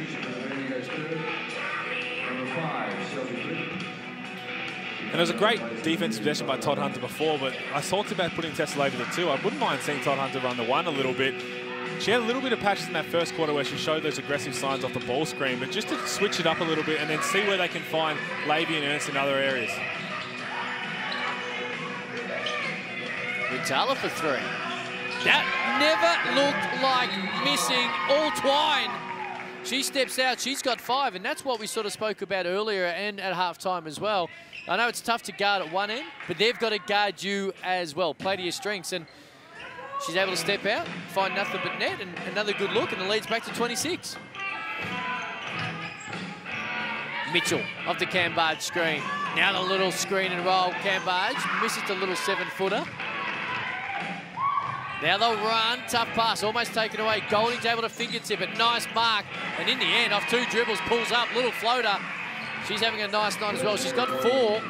I mean, that started on Golding down the other end where she came flying off the top layer. It wasn't her rotation whatsoever to Cambridge, but she made it difficult on that jumper from Cambridge down one end and then just score down the other. Blitzarves wanted it more, took it out of the hand of Levy, but then couldn't find a teammate as she was falling out of court. This is exactly Tracy York. We heard a little bit in that timeout only a couple of minutes ago, but this is exactly what she would have wanted, what she would have stressed at halftime, and again in that timeout, the energy and playing to your strengths. Well, Golding did it just down that one end. When that ball went to this Cambridge in the high post at the free throw line, she was guarding the next rotation. It was not hers to go whatsoever, but she just went for it, kind of junked it up what we talked about, and made them do something else on the offense, and then down the other end to capitalise with a score.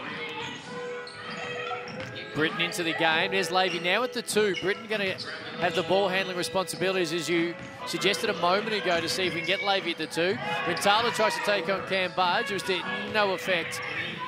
And now it's Jarry. They're going to push the other way. Cambridge gets deep, but it opens this type of stuff up. It's Mitchell, guarded by Golding. Inside to O'Hay. Kicks it back out. Mitchell for three.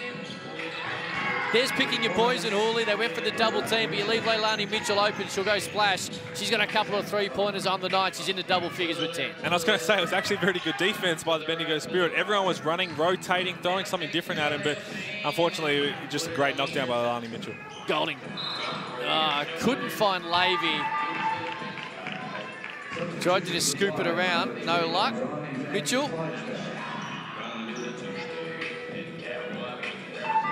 Takes a seat. Clydesdale comes in.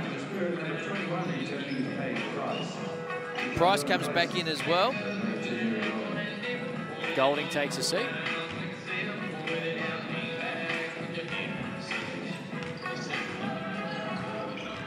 Little country and western number up there into some hip-hop. He's really, court announcer did a great job. Cambage don't care about that, though. She's just going to continue to go to work. I mean, that's just tough. 19 for Liz Cambage. Here's Levy, guarded by Jerry. Little hesitation, gets into the key, loses it, and gets it on the travel. Great defense by Rachel Jerry. And a turnover for the Spirit. Cambage takes a seat. Pizzi comes in. Levy takes a seat. McLean comes in.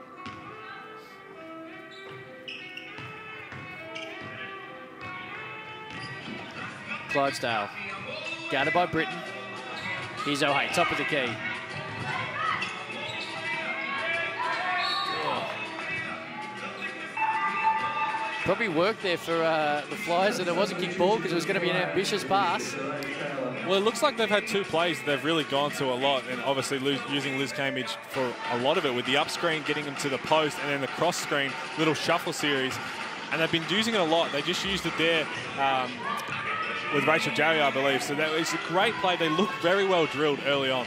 Here is Jerry inside, drew a fair bit of attention. Clydesdale.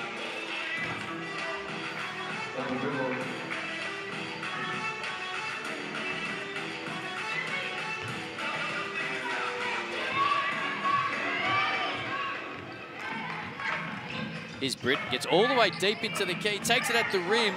Couldn't get the left hand to work over Pizzi. Now it's the other way. Here's Blitzarves all the way to the bucket. Aggression, count it, and one. McLean didn't do a great deal wrong, but the contact was there. Great move by Blitzarves, able to kiss it off the window, and a potential three-point play. Three the old-fashioned way. And that's what we're talking about. That's where it's going to hurt if you don't have players in the position to run back on transition defense like you see there. I think Britton was going in there for the layup, missed it, caught her own team off guard, and the Flyers are just going to take off. They're just going to go down the other end and they get a three-point play out of it.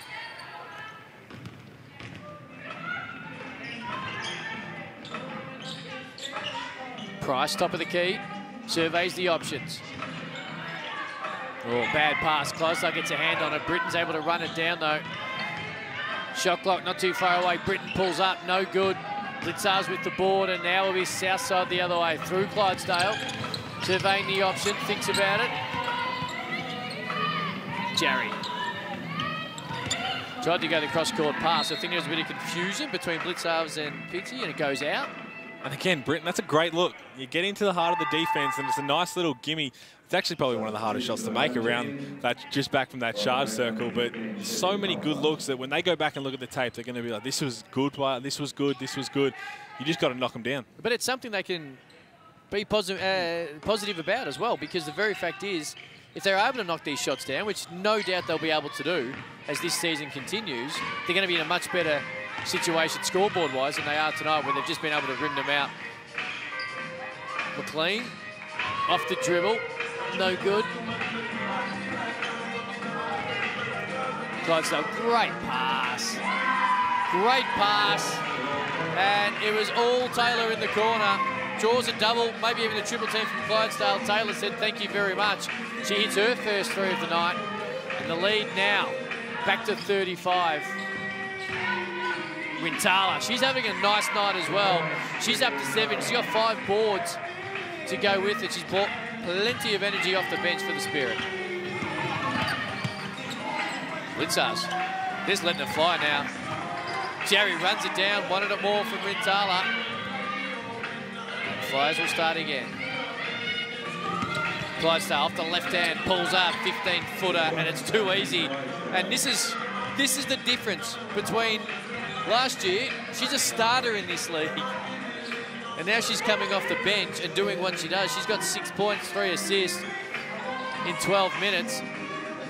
The depth of this Flyers team.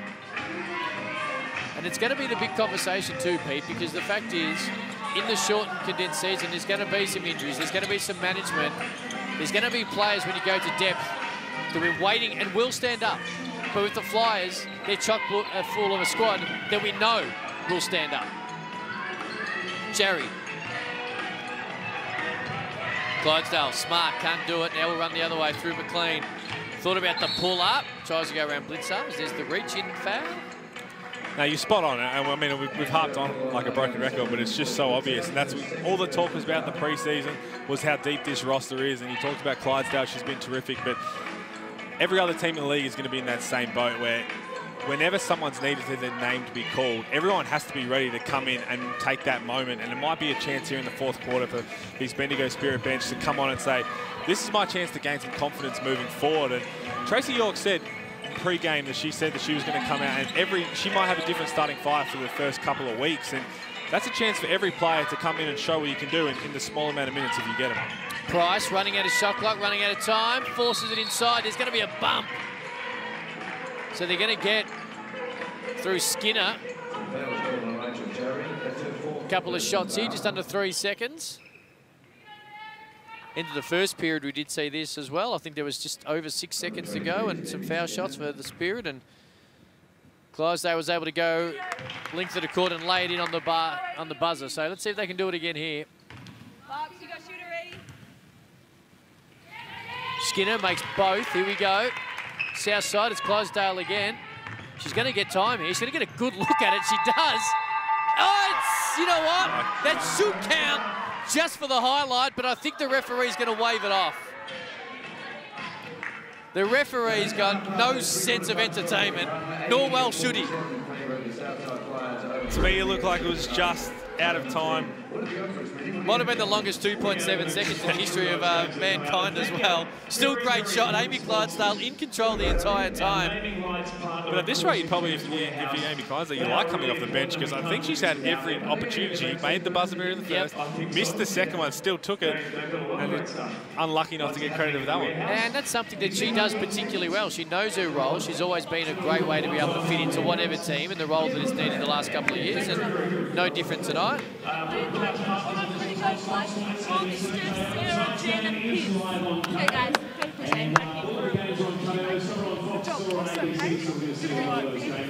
That's a lovely shot, beautiful, lovely shot. I think I've gone the replay here. Is it our ball now? Oh. Let's do some of the pinch series. Okay, so that means it doesn't always have to be his here, one of you two be in here and take some of the pressure off as well. So we've got pinch. We can go pinch 3 for this one, that one. Pinch 2, anyone can come off it as well, okay? If not, we're running into whatever we've got here, all right?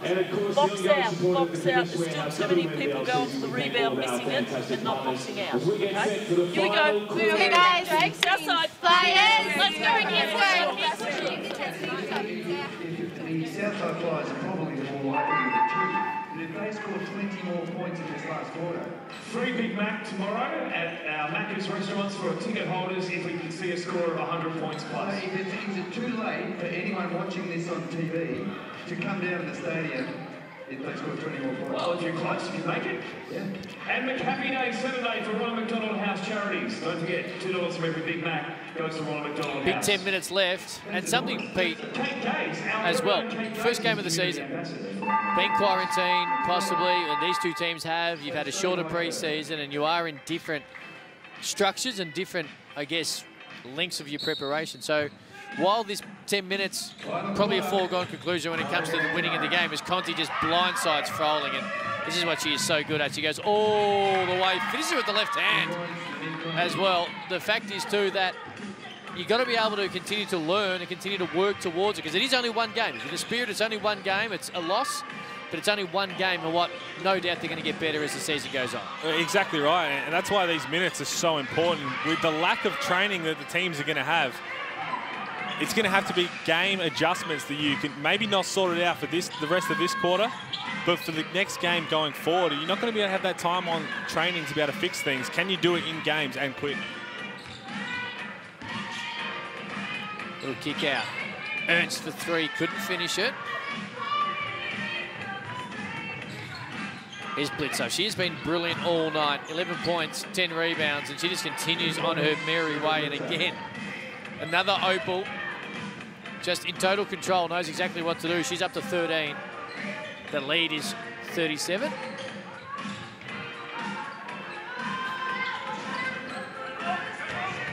Good rundown, great rundown by Todd Hunter. He'll stay with the spirit. Blocking foul call on number 9, Rebecca Pizzi. And the timeout has been called. 84-47, 8:48 to go, fourth period.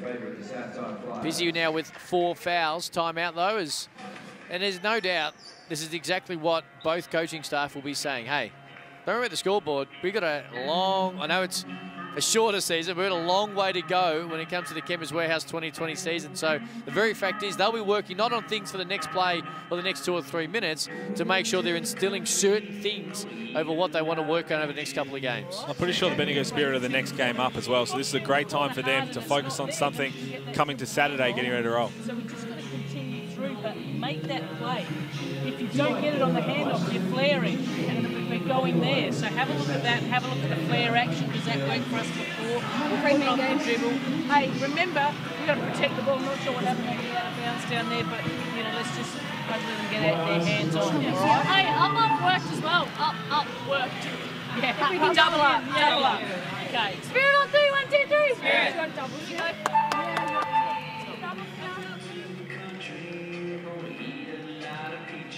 Blitz halves. O'Hay, Pizzi and Conti there for the Flyers.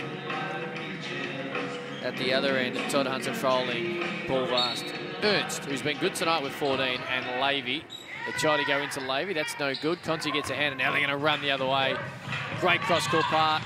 O'Hay, they'll pull it back out.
Of room just off the iron,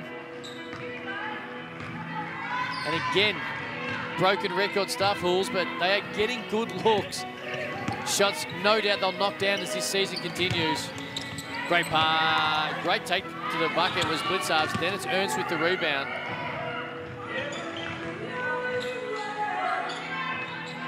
Froling faces up on Blitzards, we'll start again. Todd Hunter guarded by Conti, gets all the way to the bucket. She'll shoot a couple. And that's something we called for a bit earlier. Like, can we put the ball in Todd Hunter's hands, put Tessa Levy off the ball, take that pressure off for a little bit and just be aggressive. And that's what you got to do against a defender like Monique Conti. He's just going to be up and in, just going to harass you. Turn the corner, try and put her in a bad position to get that foul call. Tessa Levy takes a seat. McLean comes back on. Todd Hunter nails the first.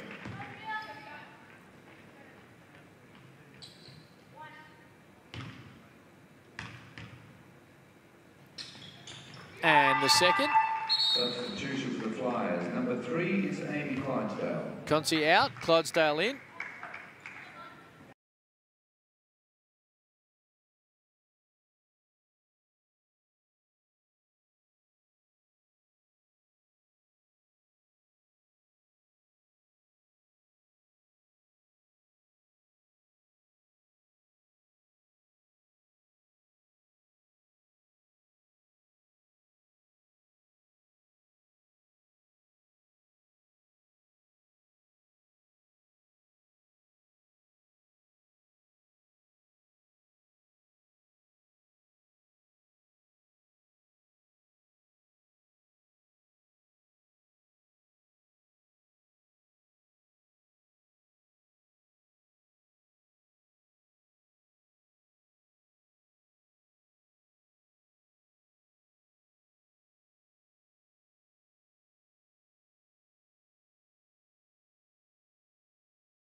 Quintala couldn't finish it.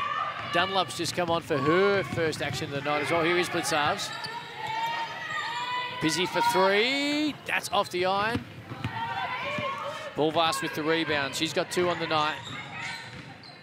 The Spirit hanging tough.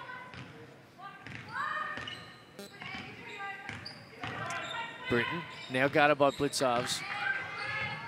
Dunlap didn't even think about it. That's what you like to see. Straight off the bench. She's able to knock it down, and that's what you like to see. The confidence, even when the scoreboard where it is, but Pippa Dunlop comes straight in and goes bang. That's exactly what we talked about. You're going to get these minutes, and even in it could be a closer game than the next one, but you've got to be ready to go at any point. We keep harping on about this hub. It's going to happen. There's going to be any time that your number could be called. And if you can come in and deliver like that, Tracy York in the back of her mind's going, she's ready. It's been a blowout for this since the second quarter. She's come in and she's been ready. I have confidence in her next game. Is that the type of confidence you had early in your career, mate, when you came on for your early minutes? Just grand final game 1, mate. Just grand final game 1. Pete Hawley, NBL champion, Melbourne United.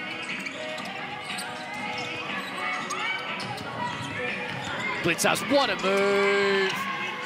Felt the defender go one way, she spins back the other. In the end, it's an easy layup. She's having a great night. She's up to 13. She's got 12 rebounds to go with it.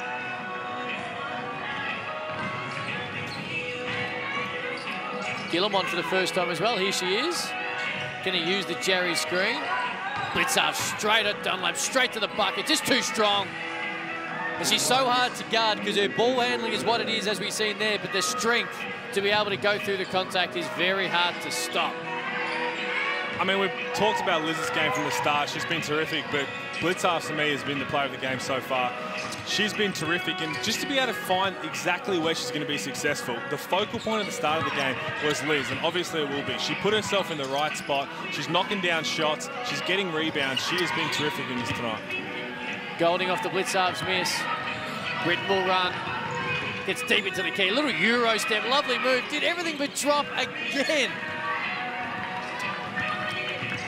Another one of those half moves. Great move. You just got to make sure that you finish those. But if you can take some confidence out of getting to there, that'll help you going forward. Gilliam tries to take a little... Oh, I can't finish the finger roll. McLean did enough to worry her out of it. Britton couldn't finish it. It's going to stay this end, though. Foul on the rebound and the box out. Hands foul call on number 12, Rachel Jarry. Double substitutions coming onto the court. And we'll have another substitution as well for Rachel. She's got the 5 personal fouls, ladies and gentlemen. I think one big positive of Bendigo Spirit, 16 offensive rebounds to 9. Granted, Southside Flyers haven't missed too many shots, so it's a bit hard for them to get some offensive rebounds, but that's a great effort, and you can see when they have little patches where they really just go after O-boards, and it really has helped in those little 2-minute spans, but that's why we play 40 minutes. Dunlop inside, full of confidence, great to see. That one's off the iron, though. Bitsy with the rebound, and now it'll be Conti behind the back. Just leaves McLean going the wrong way. Idea was great. Couldn't find Clydesdale, who had started to cut to the bucket. Turnover for Conti.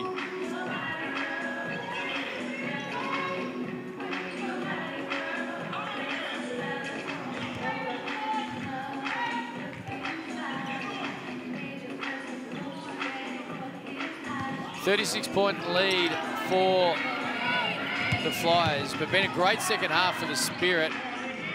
They trailed by 26 at the half, so a couple of times they've threatened to get even uglier, but they've been able to keep playing hard. Here's Clydesdale at the other end. Wants to take it on if Golding gets a hand in.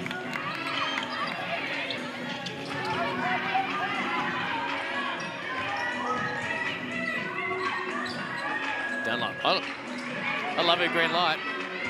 For sure, but these shots, they're good shots, they're good looks. You're just going to have to knock them down, and now only shooting 27% from the field, and against the Southside Flyers, against most teams, that's not going to get it done. So another good look, and hopefully they can take those positives away. Foul call on number 21, Price. Number 1 on the red number the Southside Flyers and Becky Hall. Conti to the line. Free throw taken by Number 14, Monique Conti.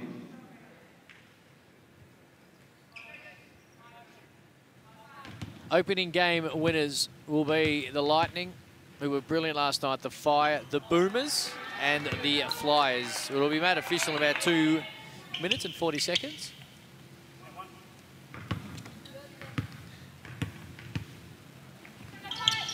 Second one's down. I've got a text message this afternoon from Joe Healy from Fox Sports and doing the basketball show with Shane Hill.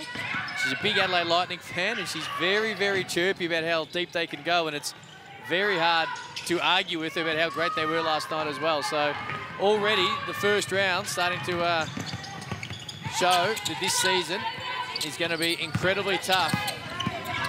Cole inside. Well, as an Adelaide boy myself, it's a good sign, but this is what we talked about with such a compacted season. To get hot and roll, you can just keep going. And Steph Talbot, terrific. Alex Wilson, terrific. But they're just going to give those confidence to those young players that if they can start to roll and follow those two, they're going to have to lead it, obviously, those two. Then they can be a little dangerous team. Gilliam for three, can't hit it. Price with the rebound. Golding, good look inside. Great look inside. Great pass. Skinner's able to lay it in.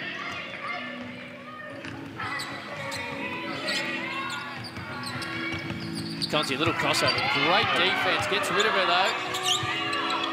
McLean was able to pick where she was going, but all in the end it leads to a Beck Cole straight on three. If you bet Cole, you've got to knock that one down if your point guard's going to make a move like that.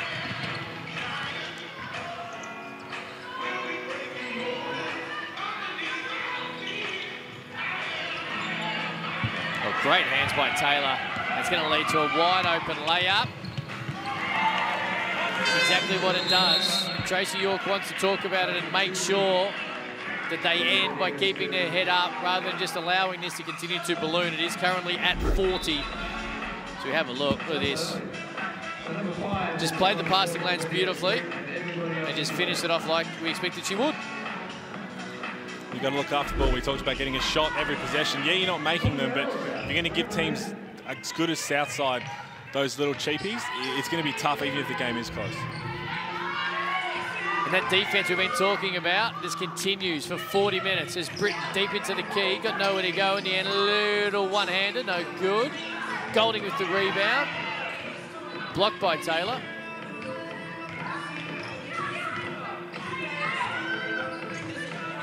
Conti, step back, three, down. Nothing you can do defensively. Nothing you can do. She's full of confidence.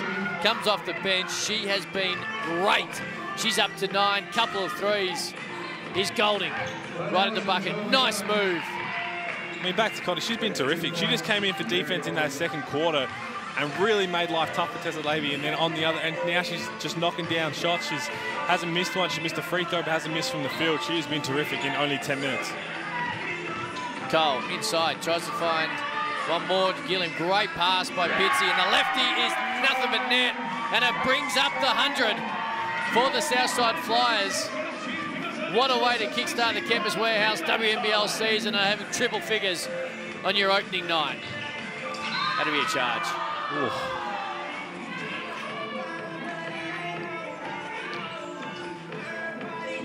Thought she beat it to the position. Talk us through this, Hawley.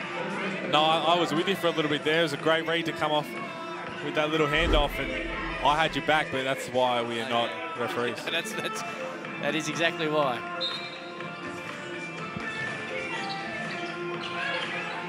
Looking. They get it in. There's Britton inside. Great pass.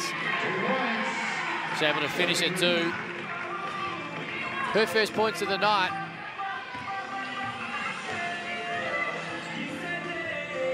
As the clock is now winding down on what has been a very impressive opener for the Southside Flyers. And those assist numbers we see on the floor right on the screen right now. Oh, could it be assist number 27? Pitsy wide open. Can't hit it. Conti just steals it back. She can't finish it. Goes out of floor, out of court. Smiles all round for Southside as well, there should be. And a very, very, very impressive opener for the Flyers. 102-60 over the Bendigo Spirit. They were in total control pretty much from the first quarter. They continued the lead at halftime after leading by 10 at quarter time. It was 26 at the half. It extended to 31 at three-quarter time, and it ends a 42-point win for the Southside Flyers. 102-60. Huge win. Peter Hooley, your early thoughts? I mean, it was a great team effort. I think that was something that I'm sure that Cheryl Chambers wanted to see. The big vocal points, we knew that they were going to be there with Liz Cambridge, but everyone getting involved and no one really playing more than 25 minutes and everyone just chipping in. But I thought Sarah Blitzarves was incredible from the jump. Obviously Liz did her thing, but these little different pieces, Monique Conti came in and for a short minutes was great. And they just look tough. They look really tough from top to bottom of their roster. Their depth is scary. Yep. And it is scary because not just because of the players that they have, but the confidence these players play with. You mentioned Conti there, Clydesdale came in. You know, Steph Blitzarves came in, was really good. Jerry, we know what she can do. She's had an incredible career. So the fact is, it's not just how deep they are, but it's obviously the willingness of all these women to say, okay, I might have a little different role than I've had in the past, but I know what it is, but it hasn't stunted or stalled any confidence I'm going to have coming into the year. And that's probably the scary part, because while there is only one ball, sometimes it can be like, well, hang on, how are we going to make this work? It's pretty obvious they're all on the same page. And you mentioned her, Sarah Blitzarves was brilliant tonight, and she joins us right now. Sarah, nice little opening night. Congratulations. You were with Cam Luke and Pete Hawley. Nice start. Yeah, thank you very much. So great to be back out there playing. You know, it's fun, it's exciting, and yeah, we're just really happy that we could have a season underway. Now, Sarah, it looked like you made a distinctive effort as a team just to really push the ball. There was so many, even on made baskets, all players just seemed to run and gun. Is that something the coach really forced? Yeah, absolutely. And I think, you know, first game, you don't want to try too hard. You just want to do all the effort things. So rebounding, running, defending, that was really our goal today, and I think we pulled it off. Hey, a lot of people have spoken about how talented you are and how deep you are, but it did, at least from where we're sitting, you've gelled straight away. It looked like you knew exactly what each other were doing. Now, did it feel like that? Because, of course, when you're actually playing the game, occasionally it doesn't feel that easy. But from here, it looked like everyone's played their role and slotted in nicely.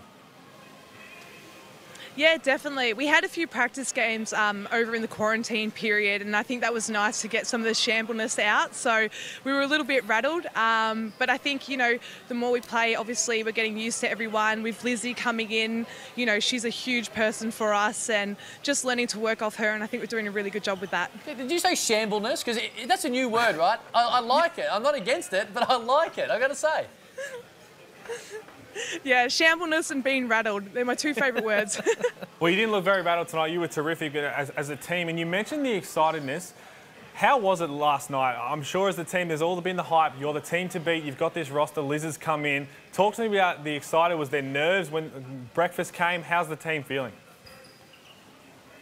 I think we're just excited to get out on court, you know. We're obviously from Victoria, so we've been in lockdown for about 6 months. And, you know, the Flyers, we haven't played a game since the grand final in March. So we were just eager to get out here. Of course, we were a little bit nervous. I think our pre-game, we got a lot of that energy out, which was good. And we came on court and executed. And, yeah, shout out to my uncle, Bonnie Nodge, who, you know, tweeted me earlier this week, and we had a little argument on Twitter. So that's for him. Like that. Hey, he does occasionally get into a couple of disagreements on social media, so there you go. Hey, mate, it just feels probably good to get the masks off. Oh, I know, freedom, fresh air. We can finally breathe, right? Well, it's working. 17 points, 12 rebounds tonight. A big win for the Flyers, and look forward to backing up in a couple of days. Congratulations. Nice start.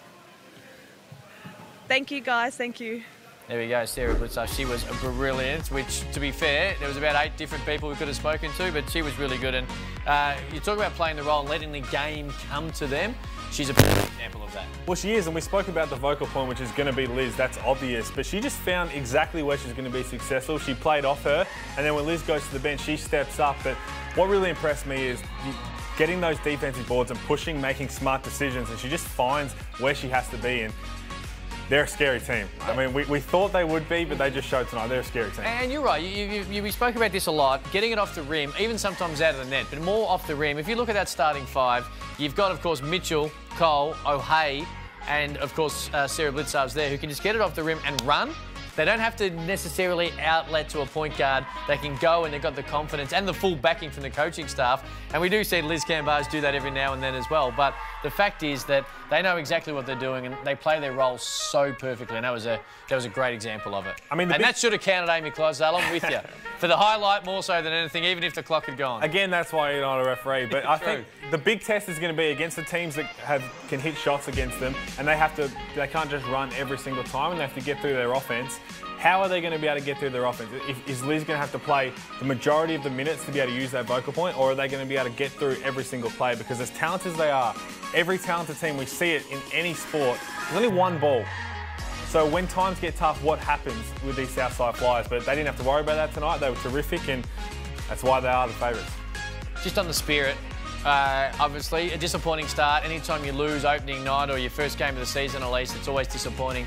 But I think Tracy York and the coaching crew, we look at some of these second half highlights, they played their backsides off. They're not a team. We spoke about this at halftime. Are they going to drop their head? You spoke about how hard it is to keep the energy up when the scoreboard hasn't exactly gone your way. But they did work hard. They kept the intensity up, and there's no doubt there's a lot to work with going into this season. Well, look, they only had a couple turnovers, a couple loose turnovers in that last quarter. Besides that, they looked after the ball well, but they got so many good looks, and we talked about how they had to be aggressive and do that. And I think Tracy will take a lot of positives out of that moving forward. And you're going to have to make shots to win any sort of game, but just going back and looking through the tape, the amount of good looks they had from good offensive positions and plays, they were good. I think that they're going to show some really good things this season. And I think if you look at the match stats here, because the first half was Southside being able to use 14 assists to get pretty wide open looks, but they did shoot a low percentage as we have a look at, there we go, 28% from the field. And that sounds a lot uglier than it actually was, because you touched on it, they got some good looks. They were able to run. There's a couple of times, I think sometimes they work so well and they kind of just miss those little gimmies that you expect them to make a hell of a lot more of them as the season gets deeper into it, and maybe some of that rust is able to be worn off. For sure, and the rust is going to be there because you talk about the pre-season, the interruptions that everyone had, but it was the timing of those early when Southside started to make their run. When you have a wide open layup or something and miss these little bunnies or a wide open three and they go down and get a three-point play or hit a three, it's demoralising eventually, but they did so well to hang in there and not drop the head. But it's inevitable that it's going to be so tough to be able to hang on when every time you're making a break. I think they got 2 stops in a row in that fourth quarter and then missed one and they went down and hit a 3-ball. It's going to hurt. Yeah, it is. And shout out, Ernst was great. Great. Really good. Tessa Levy, this is something that she's going to have to deal with for the entire season, because the fact is that she is their leader, she is their opal, she's their point guard, but it is going to be maybe a little easier than tonight because the amount of bodies that Southside can throw at her, or did throw at her, obviously it might not be matched depth-wise over the entire rest of the competition, but in saying that, she's going to have really the hot spot, or at least a spotlight on her from a defensive point of view. She is. I mean, we talked about her aggressiveness, and it's going to be a tough night when they take off Beck Cole and Alani Mitchell and they put in Monique Conti, who's just going to harass you. And she's going to be great this season. I think she's going to have an outstanding season. I think she's going to be great. We know how good she is for Australia, but I think she'll be itching to get back to play this next game. Hey, we are now, everyone, 4 games into this season. So we've been able to see the entire 8 teams in the Chemist Warehouse 2020 WNBL season. What stood out for you? Anything that stuck out for you in the 2 opening nights? I mean, we spoke about Adelaide a little bit, the two-headed dragon, how good they were, but Townsville looked really good as well. We talk about those teams that can really start to roll and get that confidence. Lauren Nicholson, Shyla Hill, they're going to be a tough team if they can get that confidence and start rolling. But obviously the Melbourne Boomers are going to be up there. But it's going to be a great season, and I think it's so good that we're going to have so many games back-to-back, because if I'm like Tessa Levy, bad shooting night, I cannot wait to get back on that court in a couple of days' time. I'll mention Adelaide as well. I did the game last night, and the fact that I really liked, they had that double-digit lead at 3/4 time. And the Caps are the Caps. They're the 2-time reigning champions for a huge reason. They were able to get to the lead, and I just thought maybe just obviously you speak about Talbot and Wilson, obviously the veterans, but just with the young team, some of the inexperienced players on it, I thought, not that they'll just go away and allow this game to be lost, but I was concerned of them being able to make big plays down the stretch. They proved me wrong. They were brilliant, and they won in overtime. And I think the confidence, Ellie Wilson said to us after the game, the confidence the young girls on the team will get from last night, they set themselves for that, it's going to be tenfold. Oh, they're going to be great, and it's exactly what it is. Getting these young players that confidence to go through this whole season. To get it in the first game, hopefully they can continue that. On the other side, I don't think we should be talking about the Capitals a little bit more. We should. A couple of people to come back. Okay, Matty yes. Murphy was awesome. I think they're going to be really good as well. It's early. We're one game in. That is true, and that is the excitement, I guess, of the Chemist Warehouse 2020 WNBL season. We're going to see top-notch basketball every single time the ladies hit the court, and we don't have to wait long. Saturday, we're all back into it again. So from Pete Hawley and myself, Cam Luke, thank you for joining us right around Australia. But don't go too far, because we're back on Saturday for what is going to be a wonderful weekend. In kind of week 2, round 2. I'm not sure the exact terminology. Jump on WNBL.com.au for all the fixtures. So from Pete Hawley and myself, Cam Luke, have a wonderful night.